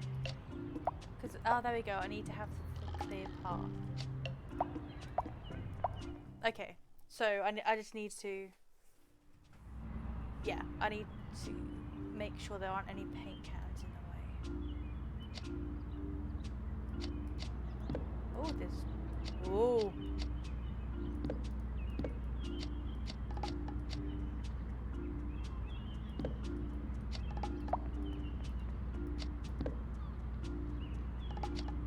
Okay, so I can cross through here.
This is gonna be fun. Okay.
come back here.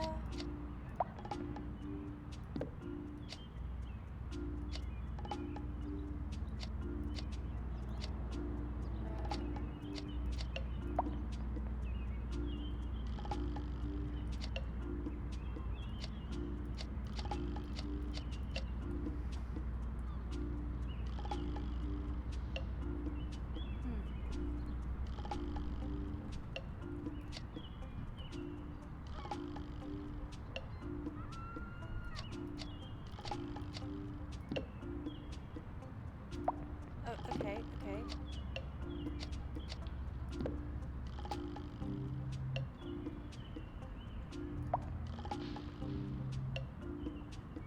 Can't wanna get over there.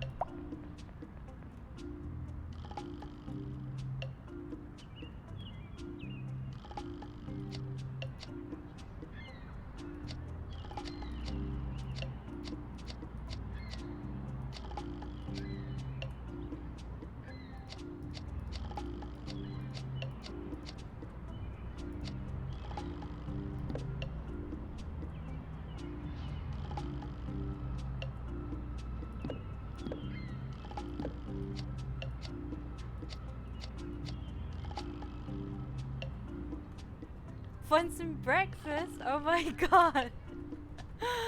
Yeah, go eat something.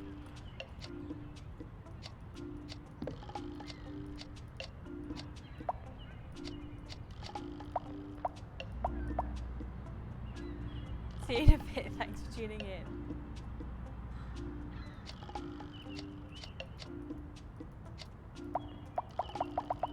I wanna get over here.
Not entirely sure I wanted to.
get back over here.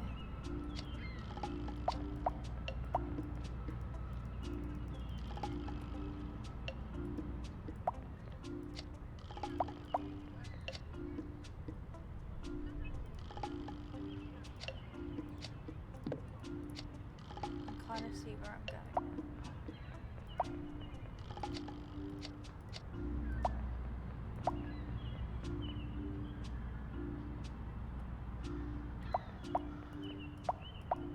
There we go. Waddle back and forth.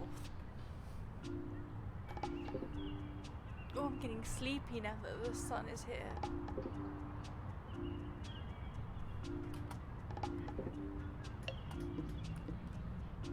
Oh, so spacebar kind of changes the angle as well. Oh.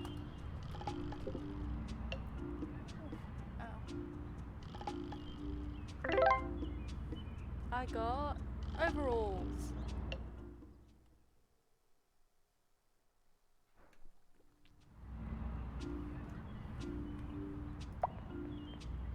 I've no idea how much longer this goes on for. I imagine it's probably quite a while.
I mean, this kid obviously loves space and everything, and I love them for it.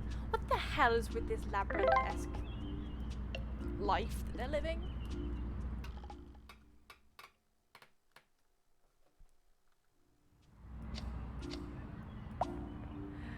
Make it stop.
go back there.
Whoops, I accidentally clicked off.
can't get over here, and I need to go here.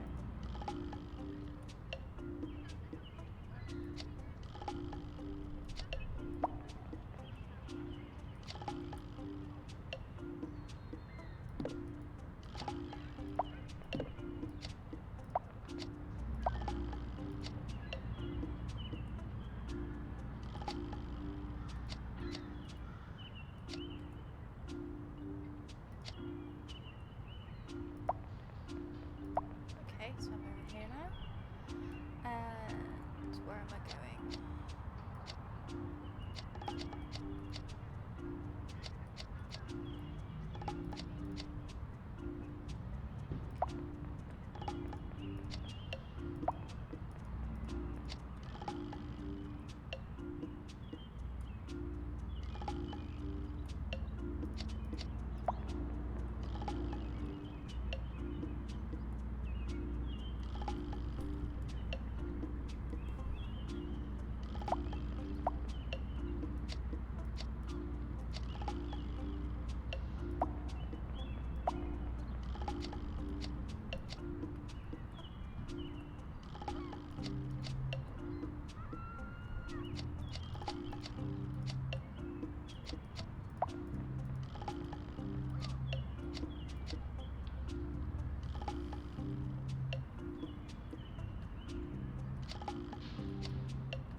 Can't get close to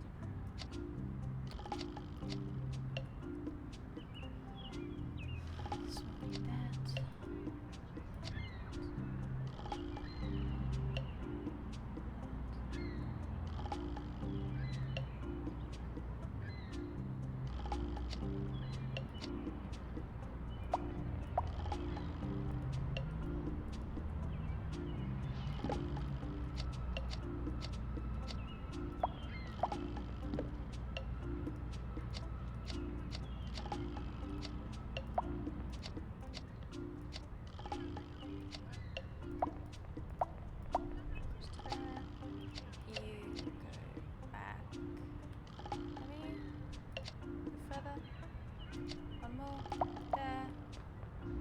Down and done. Make it stop.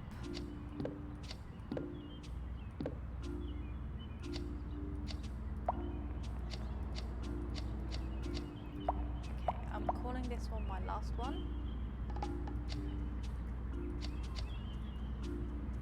Just because I have got stuff to do today.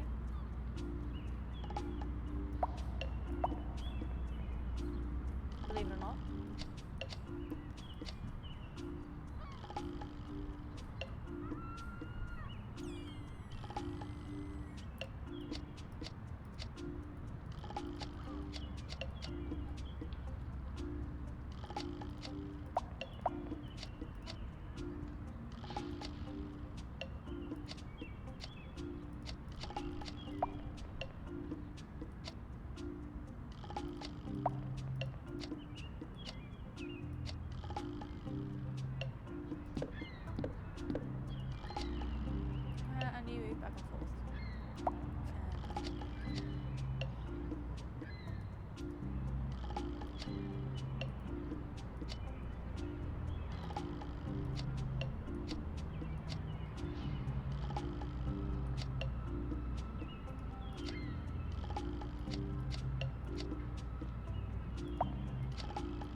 by little.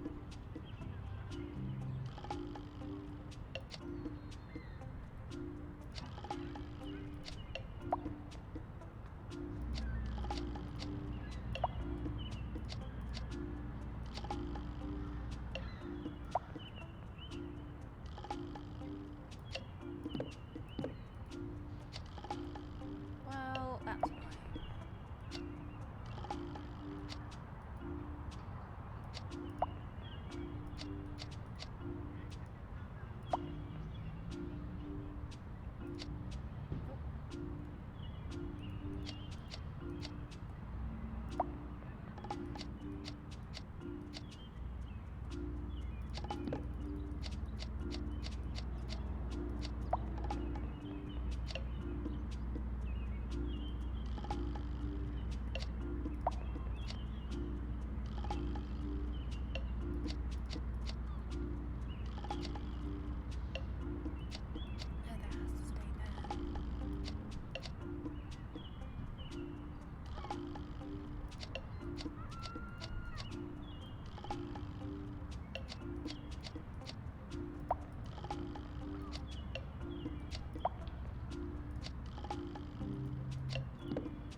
But fish.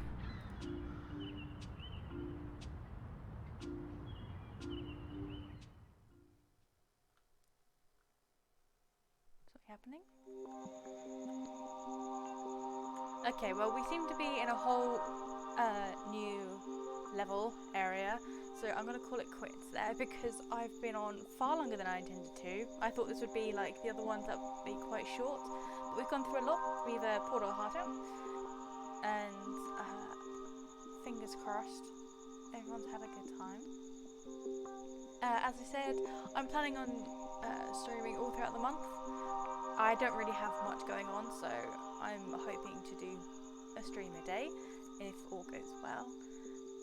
I hope you like the selection. I've got the I'll be putting the links to all the different games in chat, but if you just want to have a look for yourself, it's on itchio dot something or itch.io. And it's a queer games bundle, and all the proceeds are going to charity.